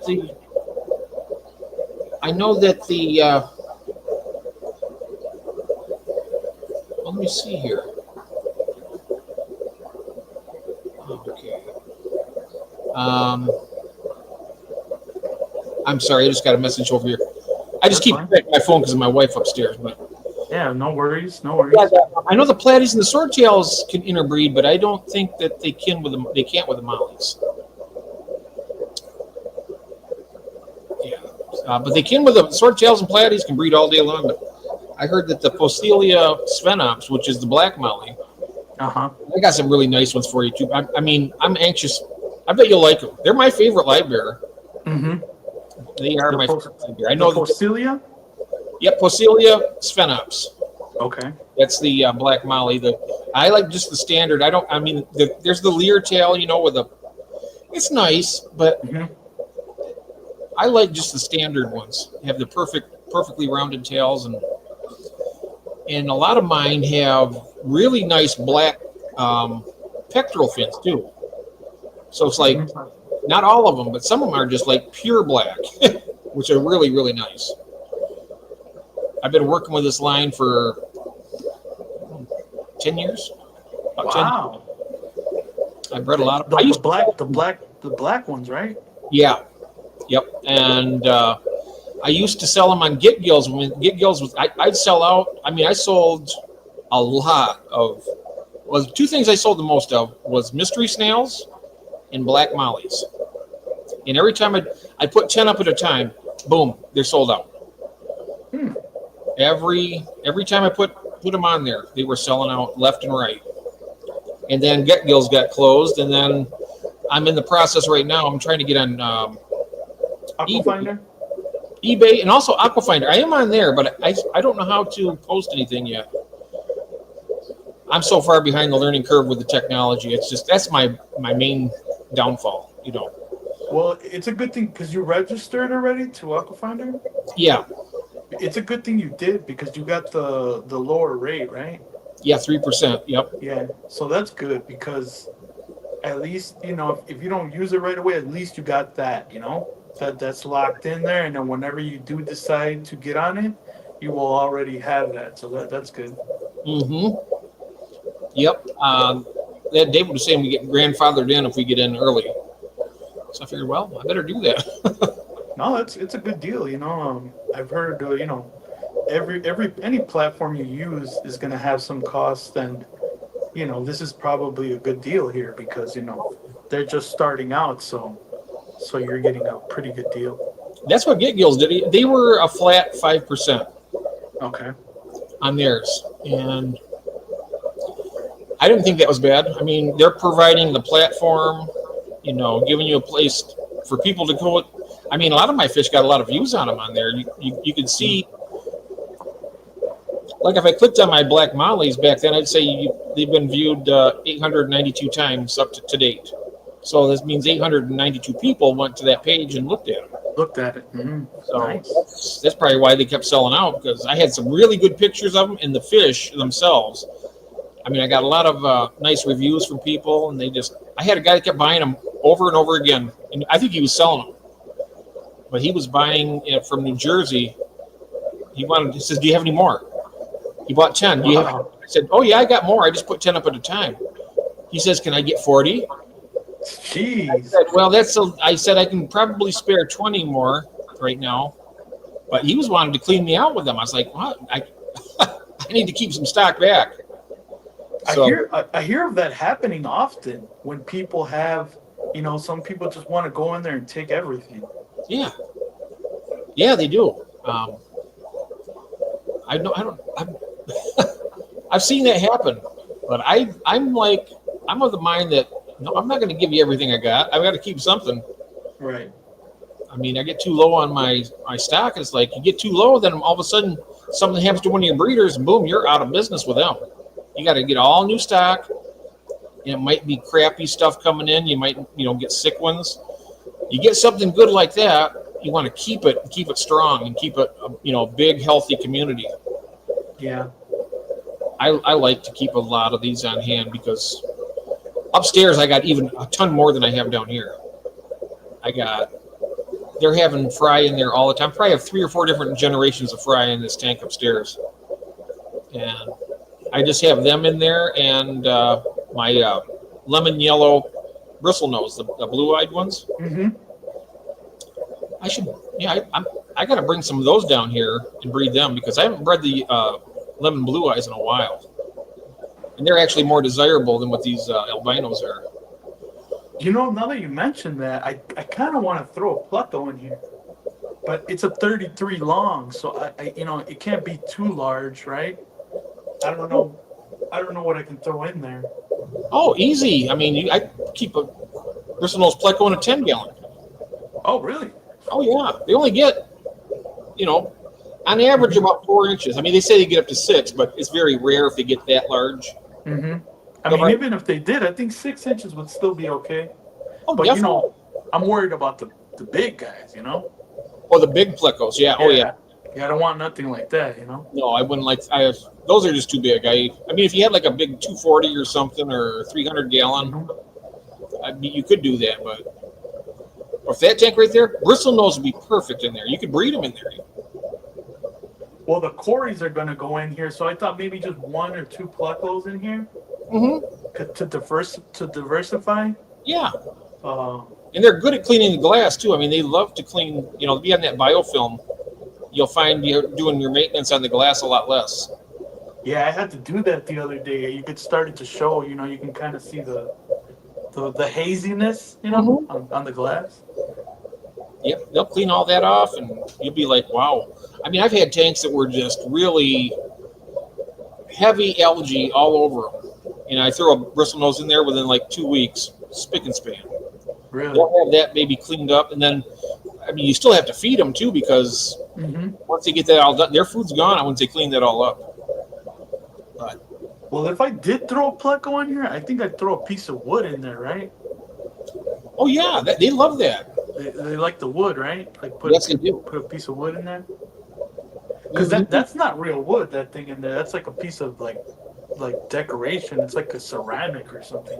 You know what? They'll rasp on that too. Because that biofilm will coat everything in there. Even if you had plastic plants, that gets that biofilm on there and it gets the beneficial bacteria.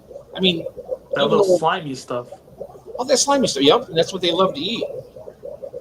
Oops, what's going on here? I'm trying to bring the chat up on my phone here, that way I can see it better. There we go. Got it. I gotta see y'all. Good night. Good night. Cheers. Take care.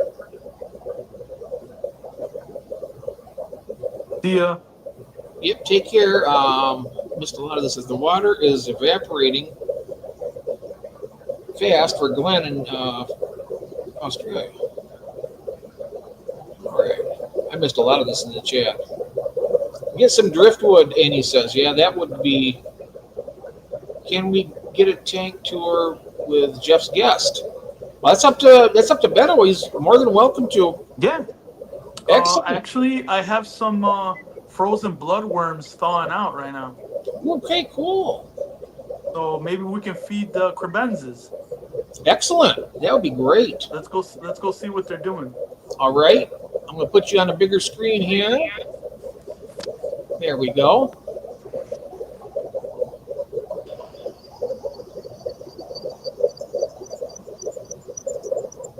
Now, I don't feed them frozen bloodworms that often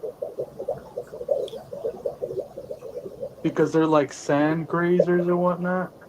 Yeah. But they do like them, so. Oh, definitely. They love any kind of cories or the cichlids. They love worms.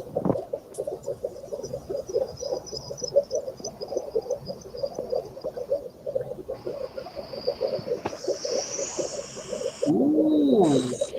I love those swordtails you get.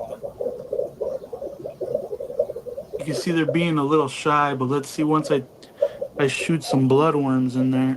I see the crebensis right there. There's the male. Oh, he's looking good. They know that food is coming. That's why he's just sitting there. Yeah, look at that. Ooh. Yeah, that'll get that female ready to producing some eggs. Look at her. You see her right there? Yeah, I can see her.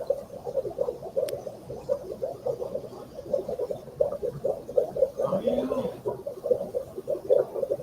And don't you worry, they'll go and they'll pick every single portion of that off the floor. Even when the light's out, they'll go around and pick at it and get them all.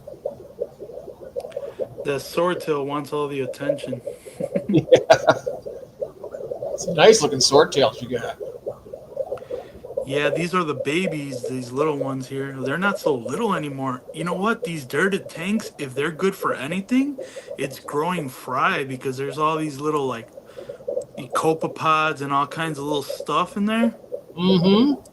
And when you throw a fish into a dirted substrate that has like all that like worms and stuff in there, they quadruple in size. Like they just look. I mean, these guys are probably only a couple of months old, and they're pretty large. This is the smallest one here.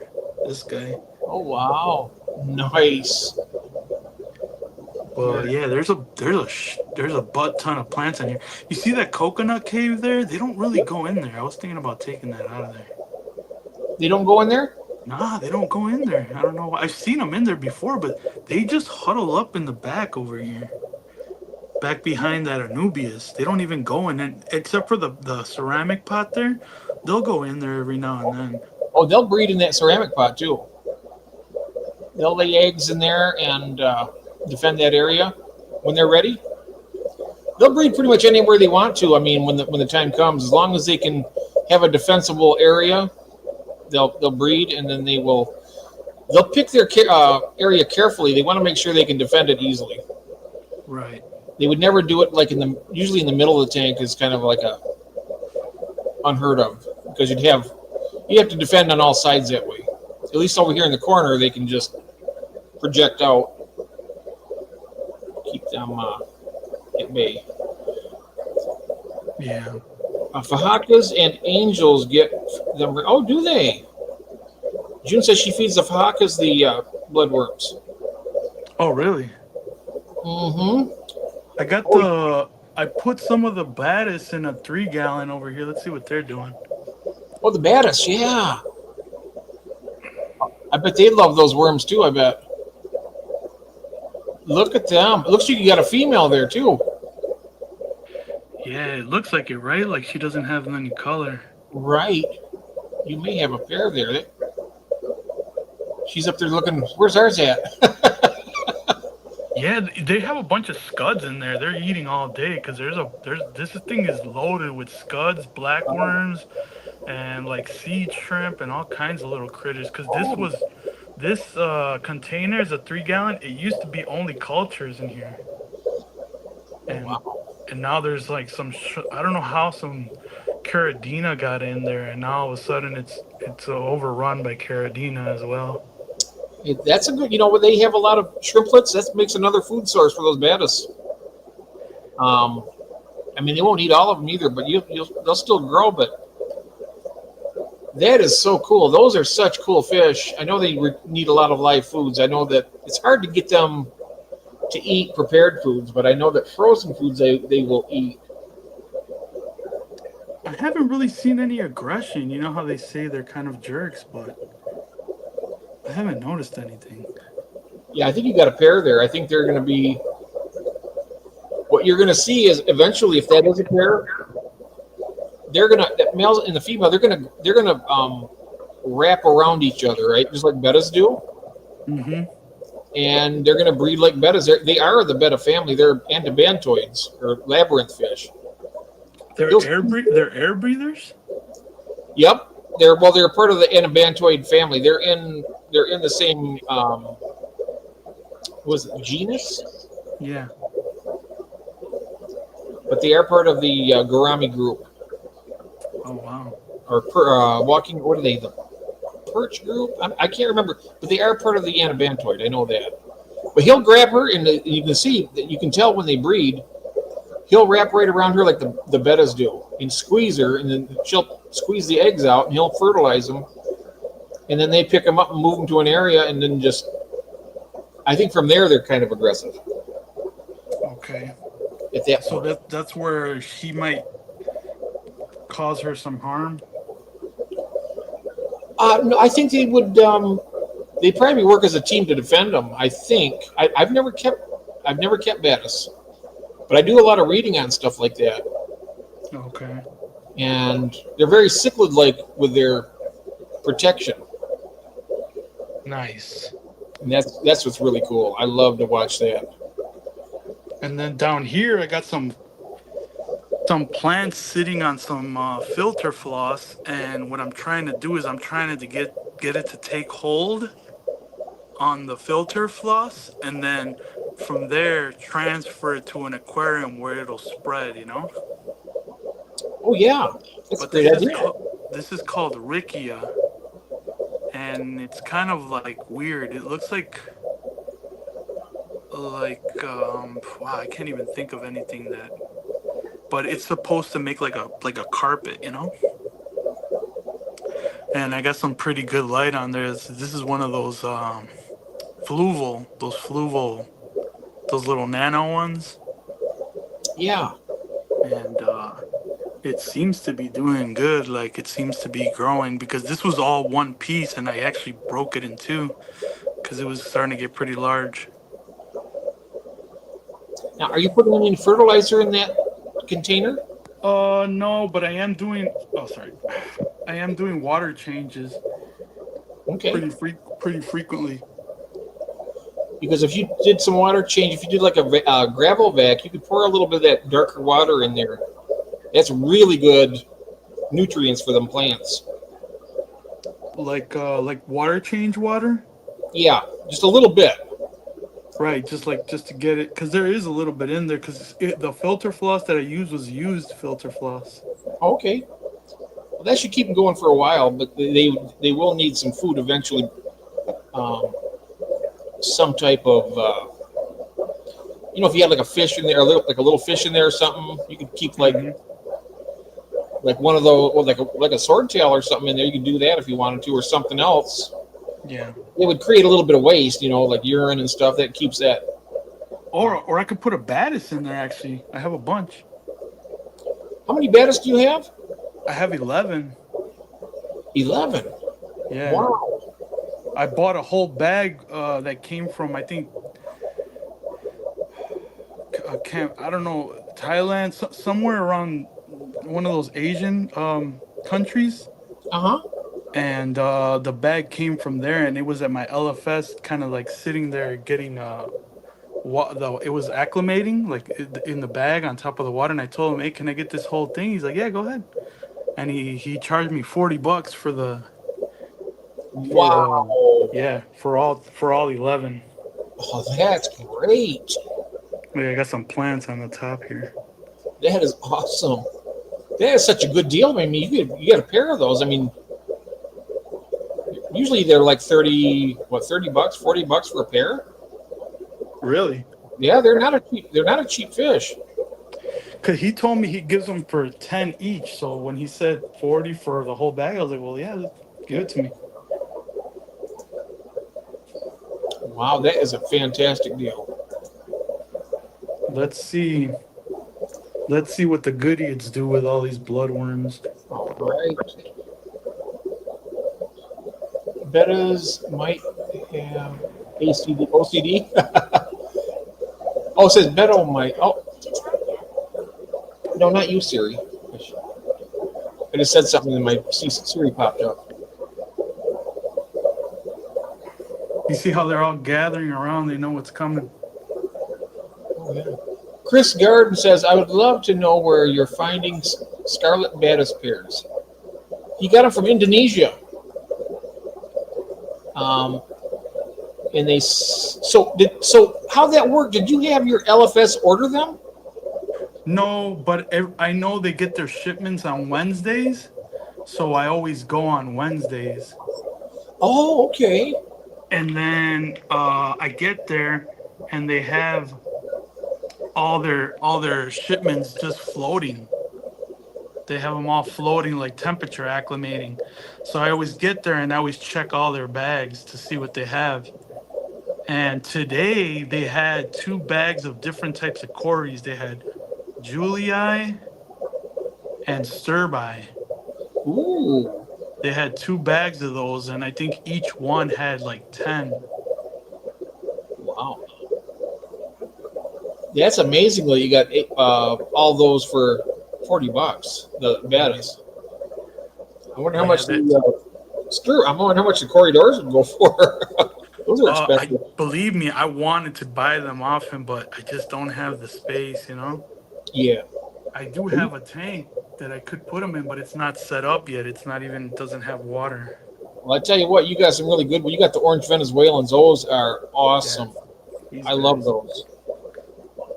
Look at them; they are just beautiful. I'm jealous. I mean, that's my second favorite type over past the albinos. That's the ones I want to get next. I'll get some. I will get a group of them. Oh man, You probably can't tell from the camera, but from when I got them to now, the saturation in their color is way more vivid. oh, they look beautiful right there from what I'm seeing. Like they were pretty pale when I got them, and now they're like. You know how you can tell how active they are.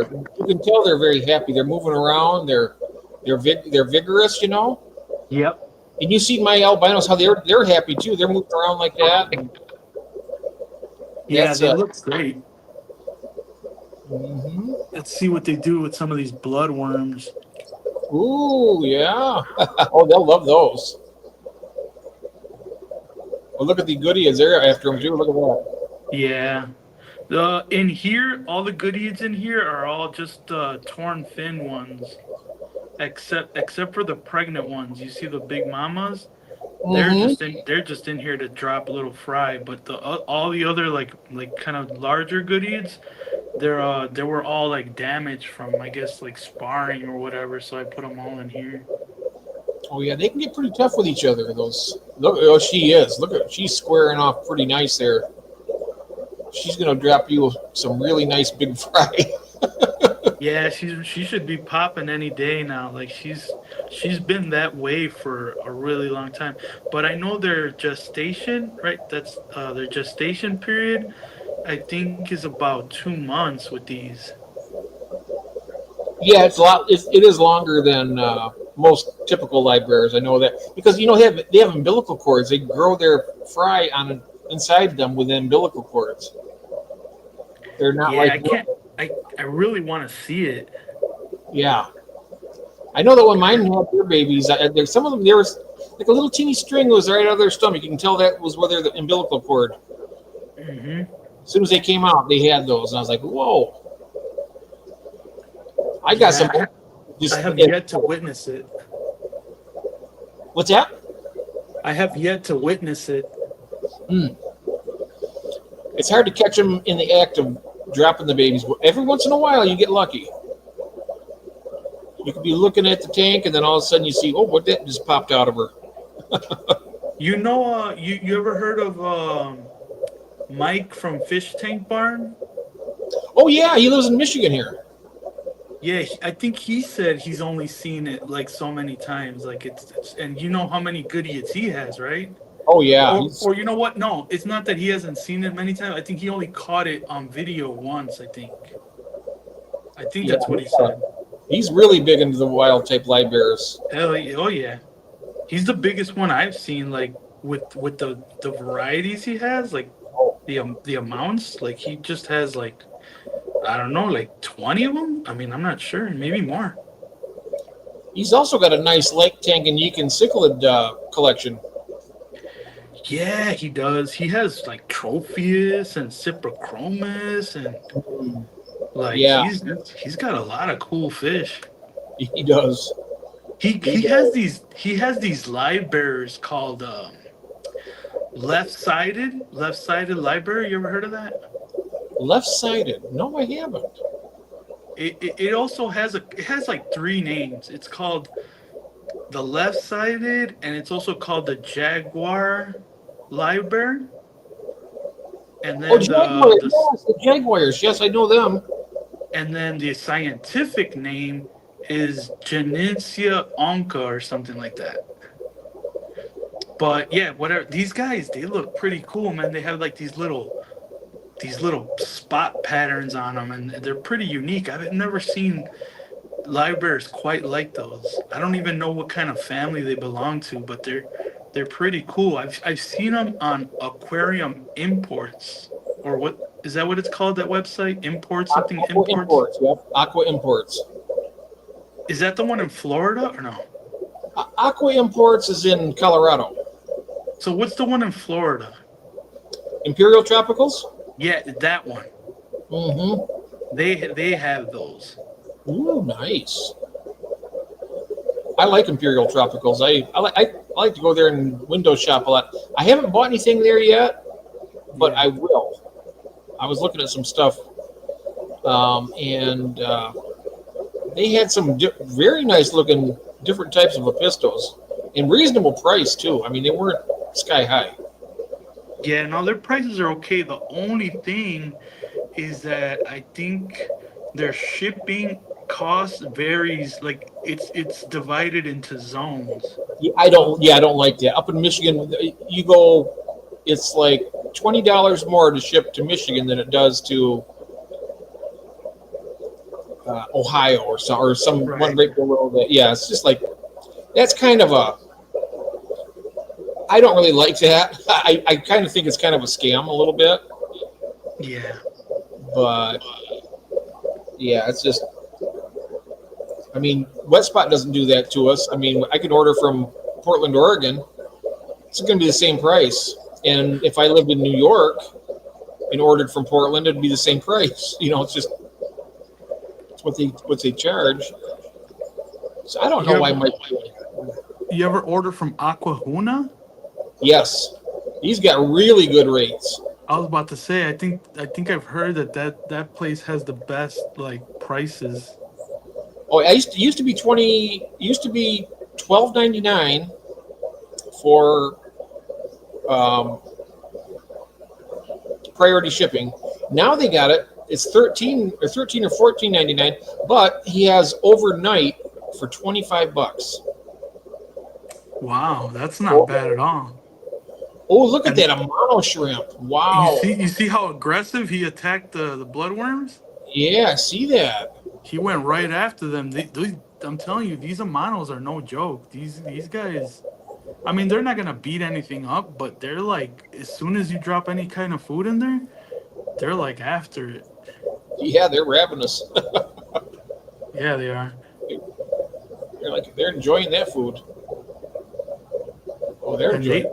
Wow. they they've been shedding their shells. What do they call that? Molting? Exoskeleton, yep. Yeah, they've been molting a lot lately. That means they're growing. Every time they do that, they're growing out of their shell. You can tell how healthy. Look at him. He's huge. Yeah, I've had them for a long time, Jeff. Like maybe a year and a half, maybe I want to say. Stuff like that. Those animals like that in the aquarium, they really add a lot of interest. Yeah. I just love watching those things, like something different. I had like a little crayfish one time. It was I got it on eBay. It was the smallest crayfish in the world. It's the Cambarellus diminutus, and they're about the same size, just a little bit bigger than like a big female Neocaridina shrimp, and they're Mhm. tiny. And they're just so fun to watch. Really fun to see that stuff crawling around. Just adds a lot of interest, just seeing stuff like that. It's like you got the fish, you got the crustaceans, all that stuff. Snails. I like mystery snails too. You know what? I've had a lot of snails in here, but I think the goodies pick them. You know how like when the snails lay their eggs on the glass or whatever? Yeah. I think the goodies are eating them because they don't really reproduce that fast in here. Well, the mystery snails will lay the eggs above the water line a bit. Now the Outside. ram's horn will lay it right on the glass, and they will definitely eat those off the glass. Yeah, because I got ram's horns and pond snails in here, and I don't even see any. I don't see not one in here right now. I know that there is some. I don't. But you know how they are though. They're really prolific breeders. So by now, there should be hundreds in here, especially with the amount of food I drop in here. I bet those Gudeids are cleaning them out. I bet they're Yep. eating them. Yep. I'm thinking the That's same cool. thing. That is nice. You know But what yeah, plant that is here in front? That one right there. Right there, down there. Yeah. this guy. This is my favorite one. This is bulbitis fern. Oh, bulbitis. Oh, nice. I Yeah, like it that. it, it grows pretty slow. But it's nice Um, and green. It's really lush and green, though. I like it a lot. There's different types. There's some that are kind of like tall and kind of like a stem plant, but this is like a fern, more like a fern, like a bush, you know. Uh, and it's just attached to a piece of wood right here. Um, you can kind of see I just kind of zip tied it to it, and but you can see how it just kind of goes all over the place. You know, it's just kind of going in every direction, kind of wildly. Mm-hmm. It's Aquahuna, Chris, that has the $25 overnight shipping. And then for the regular 3-day shipping, I think it is through the priority is $14.99, something like that. $14.95. Yeah. Like I said this before, I love seeing those terracotta pots like that in your tank. I Yeah, love that. I got a bunch of them. I got a bunch too that I have in the yard just ready for the whenever I want to put some in. Um, I got this one that I sliced with a grinder. Oh yeah, See, I kind of cut it in half. yeah. That would make a great cave for them to breed in. Yeah, like a little What you cave. do? Well, this is what I've seen.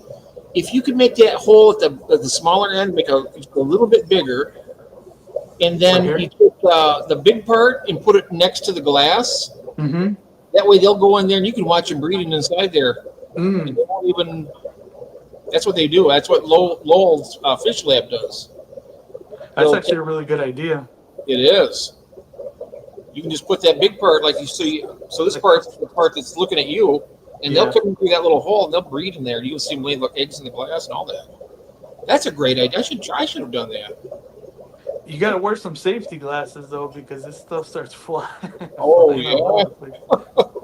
But yeah, I had safety glasses and gloves on, just making sure you don't want to, Did you like a little wheel, like a little? hmm It's like one of those machines where you press the side of it and then the wheel turns, and it has like one of those wheels that's made out of metal, but it's made to cut ceramic.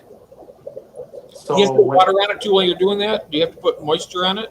I don't remember if I did, but I tried to cut this by hand with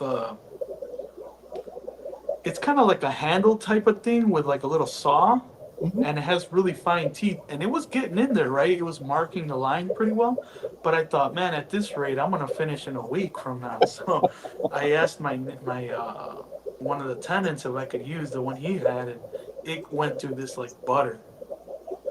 But if there is any imperfections in the pot, it will crack right where those imperfections are. So I made sure that I had the good side, and sure enough, as soon as I cut this, the other side had real tiny like fractures, and it broke apart once it came loose. So That one turned out good, pretty good. yeah, this one turned out really good. Yeah, Sweet. but yeah, I was thinking maybe once I get the Corys in there, to have them comfortable, like a little extra hiding spaces, put it in there temporarily until they get used to this top tank here, and then remove it later. Yeah, that's a good way to do it. That's exactly. Yeah, that's the kind of stuff right there that you're doing right there that makes your fish more comfortable. Yep. You're thinking about them. A lot of people are just like, I'm just going to toss them in the tank. They'll be all right. But you're actually thinking is how am I going to make these fish more adapt better? That's a true Aquarius that does that. Especially when you got 50 G'days, you got 50 pretty crazy G'dayids up there, and and another thing I was thinking about is when I do introduce them up there with them, how to go about it, like should I do it in the dark, how exactly, and I've been thinking about doing it in the pitch black darkness, Yeah, that's so a good way to do it. That way they don't and as it gets lighter, the fish that have been in there for a few hours get kind of accustomed to the tank a little bit. And then when it starts getting lighter, the other fish will be like just waking up, and they'll be like, I'm not sure if they're going to really notice them that much. I think it's a good way to do it. That's a really good way. That's how I catch fish. I turn the lights off at night for a couple hours to come down, and I'll just turn a really dim light on, and they'll be down at the bottom of the tank, and I'll take my net real gentle, and just. Otherwise, they're really hard to catch.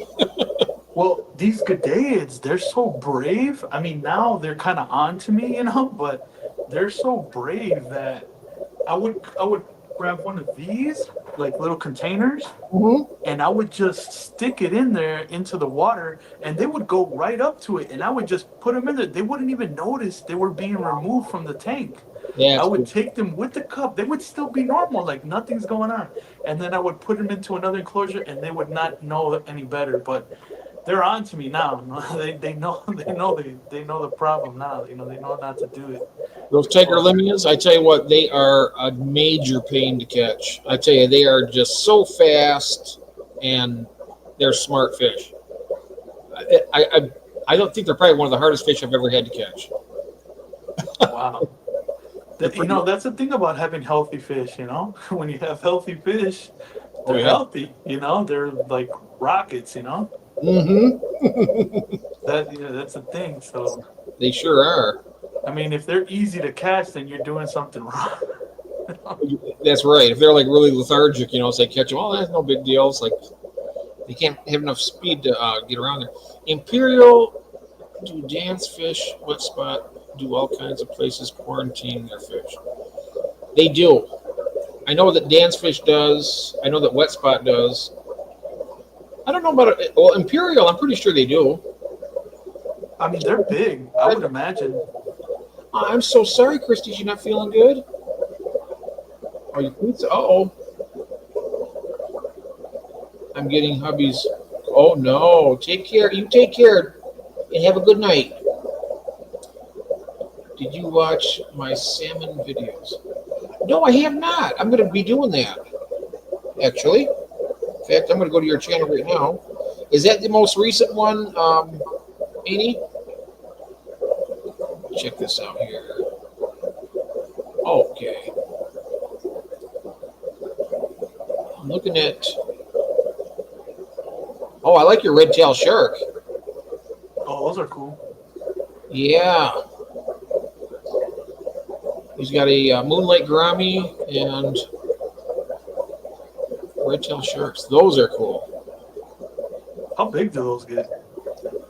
The red tail sharks, I think 4.5-ish inches. I don't. They might get bigger. I don't know. Maybe 5. I really don't know. But I've never seen any more bigger than like this. Oh, that's pretty good then, because the ones that I like a lot are the Bala sharks. Oh, they get really big. But they get they get massive, right? Mm-hmm. You can see this in here. There's the moonlight gourami, and then there you'll see the red tail shark coming into the picture. Nice. Daddy there too. That just went by. Wow, that gourami's actually pretty. There it is. Look at that. There he is. Wow, that's pretty cool. Very cool. I've never had one of those. I've seen them. I've been watching them for years and years and years. I might have to get me one of those just for me. Now, when they call these fish sharks, that's a red-tailed shark. Is it are they really sharks or are they like catfish? Oh, they're cyprinids. They're part of the carp family. Okay. If I'm not mistaken, I think they're part of the cyprinid family. And so kind of like a clown loach. Yeah, they are. Okay. Yep. Except I think they're a little more aggressive. They can be a little bit territorial. I heard they can be. I'm not sure if yours have been aggressive or not. I don't know. We'll find out. Yeah, I'll check that video out though, the salmon one. Oh, are the salmon videos not? I didn't see them, but I have to go through all those. 400 miles to deliver to Dan's from us. Oh, wow.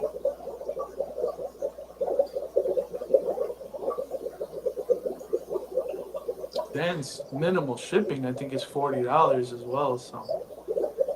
Mm-hmm. It's not that cheap, No. That's one thing I like about Aquahuna. It is. I mean, people say that the fish, they don't really quarantine them enough there or whatever. But I've only had them once. The fish got here perfect. It was cheap, like $12.90. Back then it was $12.99. I think I got them in 2 days. That's good. But the only problem was all 6 of the albino cobrensis, they were all male. Oh, I didn't get one female. That's not good. They were small, so I can understand they probably couldn't tell. But it just was the luck of the dice, Came in when they started growing up, they were all males. But I got 2 females from Ron from Garage Aquatics. Of the same species? Yep. Nice. Albino, they're the albino crubensis culture. You reminded me now. I haven't seen Ron in a minute. Have I missed his stream or he hasn't been streaming. He has not been streaming lately. I was waiting to hear from him today. I didn't hear anything. I was like, I don't like to push him. I don't like to. Right. I like him to, if he's going to be streaming, he'll reach out and say, "Hey Jeff, I just don't want to put him under any pressure." So I just, Yeah, he's probably busy with life, you know. yeah, oh yeah, yep. I'll check on him tomorrow though. Yeah, he's a good friend. I've known him for quite a long time on here. Um, yeah, He's been posting videos a lot about his fish room, so he's been updating. You know, he's just doing it in videos. yeah, he does.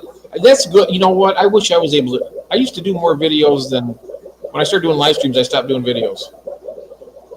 I really should start doing some more videos. I'm going to start doing some more videos actually. Well, a lot of people turn their live streams into videos. You know, you could always do that too. Like take like a segment of your live stream out and then showcase that. You know, Yeah, because you talk about a lot of interesting topics, so you can just cut chunks of those out. You know, it would make for good content. I could try that. I know there's a way to clip the videos and stuff. I've never done it. Yeah, me neither. I don't know anything. I need to figure out how to do that, and then maybe I can do that. That's a good idea. But I've done some videos. I did a shell dweller tank setup. This is a few years ago. I did that. I did when I first started back in my YouTube channel. Started back in 2020, and then that's where I got my first 4 75-gallon tanks down here. Mhm. I mean, I've had lots of tanks in the past, but when we moved to this house, I didn't have anything. So for the first, I don't know, for the first year that we were here, I was like, you know what, I got to get my tanks back. So since then, I've been collecting them since 2007. How long has your longest running tank been? Like how long? What's the longest running tank you have down there? Like a couple of years or something? Oh, since 2020, so 5 years. 5 years? Oh, that's pretty good. But no, wait, that's not the longest. It's the longest one down here. Upstairs, I've had them since 2007. Oh, When we wow. moved in here, because I have the 29-gallon up there and Uh-huh. two 40s, which actually sprung leaks, so I got to reseal them. But all those I had in 2007 when we moved in, Oh man. and they're still well, the 210s are still running, and the 29 Mhm. still running. But the 40s, I got to reseal them, and I'm going to reseal them because how expensive those are now. Oh yeah, you don't want to throw that out. I'm going to clean that old silicone off there, and then I'm going to clean it up, and I'm going to reseal it and bring them down. I'm going to bring them down here. I'm going to fill them down here because if they leak, I got cement. Do you know? Can you see where the leak is coming from? I know that the one tank it wasn't at the bottom and it wasn't at the top. It went like halfway down. So Yeah. I'm thinking somewhere in the middle there. Because some seals are difficult because when they're not further down they are, you gotta like remove that stuff and Oh yeah, you got to remove everything. You got to remove all the silicone. I mean, all of these. After you get it removed, then you got to get in there with some isopropyl alcohol and just clean it really well. You don't want any remnants of it because if you do, it won't stick. yeah. Once you get that done, I'm just going to try it. I've never done it before. It'll be my first time doing it. So what I did, Jeff, I've done it like 3 times already, and just have a few different blade types so that you don't get tired because it's so tedious to get into those corners and stuff. So if you have other tools, you won't get, what I'm saying, you won't get tired of doing one motion. You'll have a different one, you do it, and I bought like a couple, I bought this tool that they sell for removing caulking in the bathroom. It's kind of like a corner, kind of like an angled Mhm. type of, almost like a hand, almost like a box cutter almost. Oh yeah. So it's kind of like a box cutter, but Mhm. it has like a V shape, Oh yeah. and then it won't do the whole job, like I said, but as long as you have more than one tool, you I've won't seen get tired because if you just use, so the best tool is the square blades. Mm-hmm. The square ones that they use for so not like the box cutter blades, not those angled ones. I got some. You could use those Algae, too. it's like a square blade. You can just do it like that. Because the square blades, what makes them good, at least for me, was that they have that that extra reinforced edge, so you can actually hold it pretty well, you know, and get it under that silicone. But yeah, I had like 3 or 4 different cutting tools so that I just used all of them so you don't have one single motion and your hand doesn't cramp up on you or whatever. Yeah. And then I used the nail polish remover. Yeah. I used that to kind of clean off the edge. That stuff's strong though, so I would do it outside or something like that, you know. Yeah. That's Have some windows open. yep. And that silicone itself has a real pungent odor too once you put it on there. Yeah. It.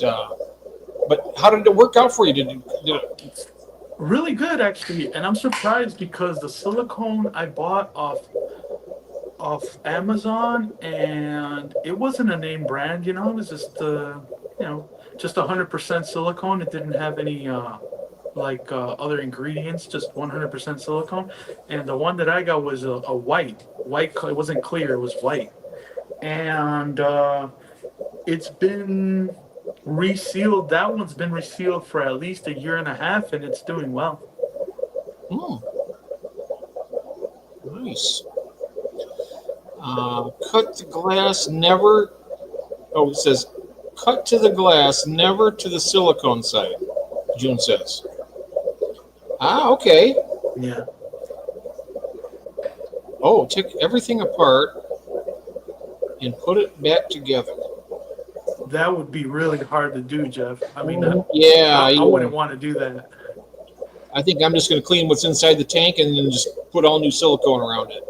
I mean, if you have help and then you can, you feel confident, I mean, that would probably be the best way. But I mean, it's not really necessary, you know. I think that you can do a good job just just removing the old and putting new. Yeah, I think that's what I'm going to do is because once that gets on there and holds and it's sealed, I mean, that's what's going to hold the water in. It's going to hold the. It's pretty amazing, right? How the silicone can hold so much weight. I know, it's amazing. It's amazing how it's also the frames around it hold it really good too. Yeah, which helps. It's how they see these. Every time I look at those rimless tanks, I'm like, how do they? I mean, it's just the bottom glass, the sides, and the front and the back. I'm just like, how does it stay together like that? It seems like it'd be so much pressure going against it. But they hold it. Mm-hmm. It's amazing. I would really, really love to have a silicone tank. Or, I'm sorry, acrylic. Acrylic, oh yeah. Yeah. Acrylics are nice. I know they scratch easy though. Yeah. But have you ever noticed how, like, when you see them on screen, how clear they just look crystal clear. Oh yeah. So can you imagine in person? And they're lighter. They're way lighter than the glass too. I mean, you could, if you had like a 40 breeder, I could carry that real easy. 40 breeder for me right now, it's about as much as I can handle, and that's risking it. It's risky too. It's bulky, yeah. Because you can, hit something, and it's. Because I don't like carrying. I use a dolly. Yeah, that'd be the way to do it. I don't have one of those, but I can do up to the 29 gallons pretty easy on down. But I get up to the gallon. I want to show you my dolly, but I don't think it's up here. I have a foldable one, Jeff. It holds 100 pounds. Oh. It's a foldable. It kind of like folds in, and it becomes pretty small. It doesn't get too tall. It's only probably about 3 feet, maybe 3 feet and a quarter. But I mean, if you strap it and you can get your hand on that handle, then you could probably, as long as it doesn't exceed 100 pounds, you should be okay. Yeah. I know I think the 40 breeder, I think it's only like, I don't know, 50 pounds, something like that. It's not real. I know. It's just so bulky for me. I'm not sure exactly how much it weighs, but I know that for me, it's walking. Okay, you got it like this. Uh-huh. Doing it. I can't see where I'm stepping. So if I like catch my toe against something down here or trip over a cord or something or a post, it's not going to be pretty. So That's really why I do it too, because the hazards, because it's not that it's that heavy, it's just I don't want to crash, fall with it or something and exactly. get hurt, Yep. It's not worth the risk. Because No. to be honest, it would be a lot easier in some areas of the house to actually carry it, right? Because you don't have to move it with the dolly's kind of a pain in the butt.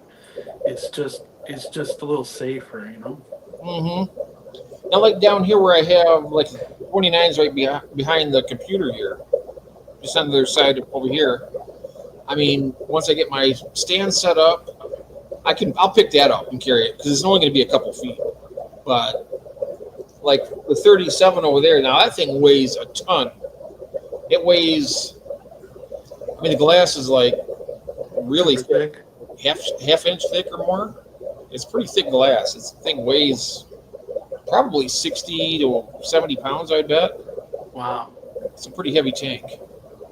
Because I have a 5 gallon that weighs a ton. I mean, this thing, who knows what year it's from? Like, I got it from someone, and he said it was in his house for ages, and I resealed it. It's in my bathroom. Okay.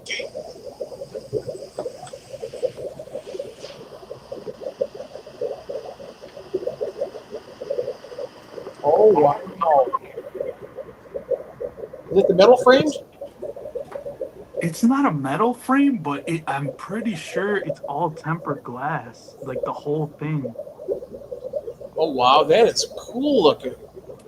Um, there's fry in here. Can't see them, but yeah, this thing you can see the white silicone that I put on there, Yeah. and this thing Nice. it's probably a little bigger than a 5 gallon, but it's not a 10 gallon. I don't know what size this is, Maybe it's an 8 gallon. but this thing I had it filled when I moved it up here. I had it only with water, like maybe up to here, and I swear to you, this thing must have been like 80 pounds or something. Nice. Very cool. Nice. But it was I it like was it. You know what kind of fry are in there? Of course you do. I mean, what type? it's called the knife live bear. Oh yeah, Netflix bear. Okay. Yeah, it's the scientific name is Alpharos coltratus.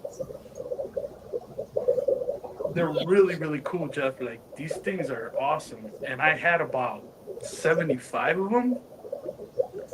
But when I moved up here, I had to make a choice. Like I got rid of the night fly bears. Those are from a single female that got left behind, and she dropped. And I was like, whoa! I was like I didn't know what to do. I was like, man, I just got rid of them. Do I really want to keep more? And I'm like, oh well, they don't take up that much space. So I just put them in there for now. But they do get pretty large. I think the females get close to about 3 inches. The males are significantly smaller, but they're more girthier. Like from top to bottom, they're a little taller. Hmm. Um, they're really active, really really cool. The only problem with them is that they don't eat at the surface and they don't eat at the bottom. So if they don't see the food in their face, then I'm not sure that, or at least I've never witnessed them like pecking at the Oh, bottom. They'll sometimes go to the top if they smell the food, but I think they have a hard time seeing it because they'll go up and they'll hit the top of the surface and then come back down and hope that they kind of bring something down. oh, wow. That's But good. they're very cool. They have a really yellow tail. They kind of look like a guppy, like an oversized guppy. They have blue eyes, Oh, sweet. yellow fins, and a silver body with the blue iridescence. Hmm, They're very very cool. they are. I like that. I love the iridescence and I like the yellow on the fins. I seen. What were we looking at? One of those fish we just looked at recently. I can't remember the species, what it was, but it had beautiful yellow fins. I can't think of it now, but I do like yellow. Yeah, the yellow doesn't pop that strong like a guppy's would, but it's pretty pronounced. You know, it's not like you can't see it. But I think what stands out with them the most is that blue iridescence and the blue eyes. The blue eyes do really like they stick out like a sore thumb. You know, you could see it. Mm-hmm. Cement tank. Wish I had the gumption to make one. Oh, a cement tank. Oh wow. When I was in the basement, I was thinking about making one. Yeah, Annie's saying the yellow rams. That's right, because I love those yellow. That's what it was, the yellow rams. Thank you, Annie. That's the one I was thinking of. I'm glad people are here to keep me straight because I lose track. What about the June? Have you ever thought about doing the plywood? How do they do those plywood tanks? I wonder. I've seen two ways. The way I've seen it was from the King of DIY. He did it where, and don't quote me on this because maybe I'm not remembering it correctly, but all he did was put that pond shield. He did really good woodwork, right? So he did like really good like reinforcing on it. You use like frame, like 2x4s for the frame, and then the bottom. I mean, but it's glass. So, but does he have wood on the bottom and then glass on top of the wood? Or you're breaking up just a little bit. I can't quite hear you. Let me see here. Oh, he didn't use fiberglass. Okay. Is June saying? Are you there? You're frozen? Oh, I think he's frozen there for a moment. He'll be back. Yeah, the yellow rams, that's something that I think he uses more. Oh, more pond shield. Okay. I'm not sure if he's frozen for you guys, but he's frozen for me. I hope it's all right. You made 3 ponds for my turtles. One more is the last they're going to get. Oh, nice. Oh, we lost Beto. I'm coming back.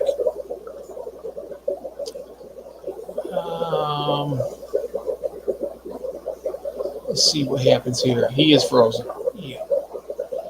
Yeah, those yellow rams, I might try to breed. I might get those and try and breed them because that's the type I wouldn't mind getting. That would be fun.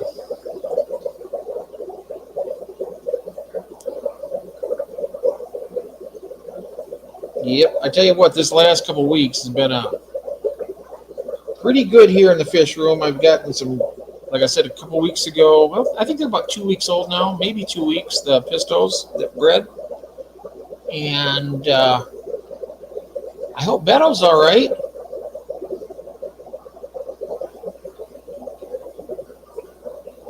The new one is much bigger. Oh, with an island. Oh, nice. That way they can get out and bask in the sun, right? And these are all outside, June, or are they inside the house? Do you have inside the house ones too, or is it just?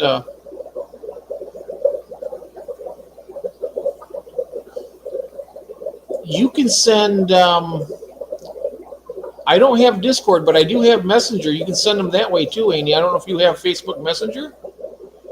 That's really a good way to keep in contact too. That's what I use mostly for communication.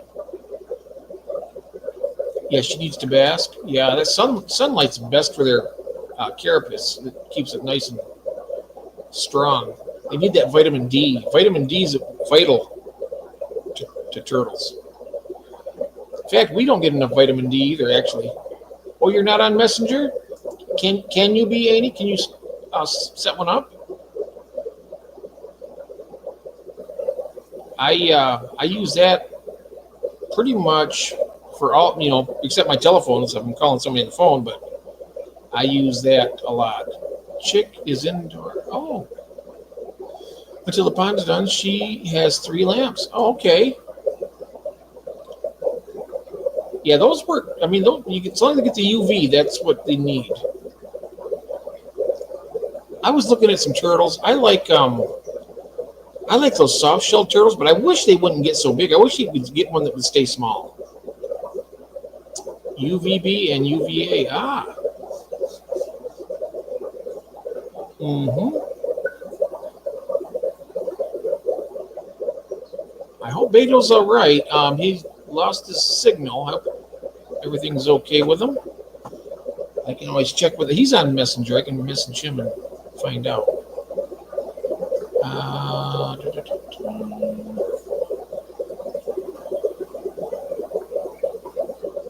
Mm-hmm. Yes. Well, I'm looking here, guys. It's already 2:41 in the morning. I'm thinking that I started this, almost 3 hours now. I started at midnight. Get large and are not friendly to other turtles. No, they're not. In fact, I seen one of them, June, at the pet store. And I looked at it, and there was another turtle that was apparently dead because this thing was sticking its mouth into the turtle, coming back with meat, just cleaning them right out. It was crazy. We have paddlefish and trout in our. Oh wow! Nice, Jeff. I will try to keep in contact with you about the convicts once I get them. Yes, you got my email, don't you, Annie? I can give that to you here. In fact, anybody can.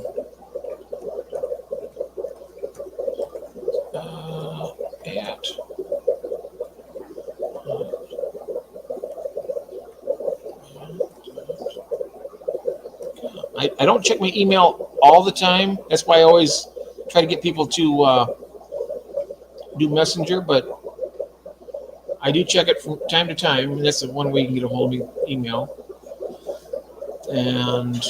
But Messenger is so good for me. I mean, I get the notifications. It makes a little chirping sound. I get to it right away. That's why I always try to push for that. Those convicts, you're gonna love those, though. Too bad you weren't here in the States. I could send you a nice pair. I just sent a pair out to Holly Gibbs, and she received hers today, and they came in nice. So she's got a breeding pair of them, and I got lots of convicts. I like to share fish with people. I like to trade fish. Sometimes somebody's got something that I'd like to get. I got something they like. Just kind of like swap them, back and forth. Chick is a red ear slider, at least 25. I adore her. Smelliest, nastiest filter. Oh, pet nasty filter maintenance. Ah, okay. No worries. Yeah, that's going to be great when you get them. I think you're going to enjoy them. One thing you got to be sure of. As long as you got like a little cave in there that the female can go into, because if the male gets too boisterous, sometimes he'll try and bully her a little bit. But most of the time, they're going to get along great. As long as it's good to have other fish in there also to keep him occupied, basically. Like they call them dither fish. You want to have some dithers in there to keep him, instead of concentrate. If it's just him and her, all his concentration is going to be on her, right? He's going to be. That's all he's going to think about.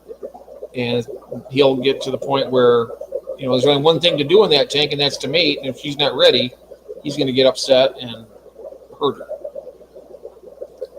The Oscar filters would need a year of yuck to match a week with turtle. Oh, wow. Yeah, that's, they eat a lot and they crap a lot, right? Those turtles. I mean, I know that Oscars eat a lot, but nothing like what they would do. Yeah. So anyhow, guys, I'm going to go ahead and wrap this up. Beto, if you're out there, I'll send you a message on Messenger. What fish today put in there to keep the male busy? Well, you can do things like some big hardy live bearers would probably work up top. You could even have, I know this is going to sound crazy, but you can, depending on the tank, you can get like something that's going to be strong enough to protect itself against them, yet not aggressive enough to really pose too much of a threat, I guess. I mean, they got to have something that's going to give them a purpose, to give them a reason to bond together. Like, we have a common enemy over here, and we got to stick together. Otherwise, you might come over here and get us. So that's what really makes that bonding strong. Thank you, Glenn Mate. Thank you so very much. Hey, Cecil. How you doing, my friend? Long time no see. Goodness. Nice. Oh, no joke. They love brown water. Wow. Hello there. Oh, that's no problem. The battery. I figured that was something. I was going to send you a message on Messenger to make sure you're all right. Okay, Beto. Well, we'll get back together again soon. We're going to have you on here a lot more, hopefully, and other folks too. Cecil, so good to see you, my friend. Great skin and shell. Ooh, nice. So, everybody, thank you very much. Have a nice evening. I don't think that me and David are streaming tonight because I know he's not feeling well. So, but I might go on later tonight, later Friday night. I want to go out and I want to look at fish because I'm going to be getting some more stock coming in here very soon, and I want to get like a pad and pencil, and I want to go through this, and I want to pick out some species. And when I got more cinder blocks and wood coming in, so I'm going to get all these other tanks set up.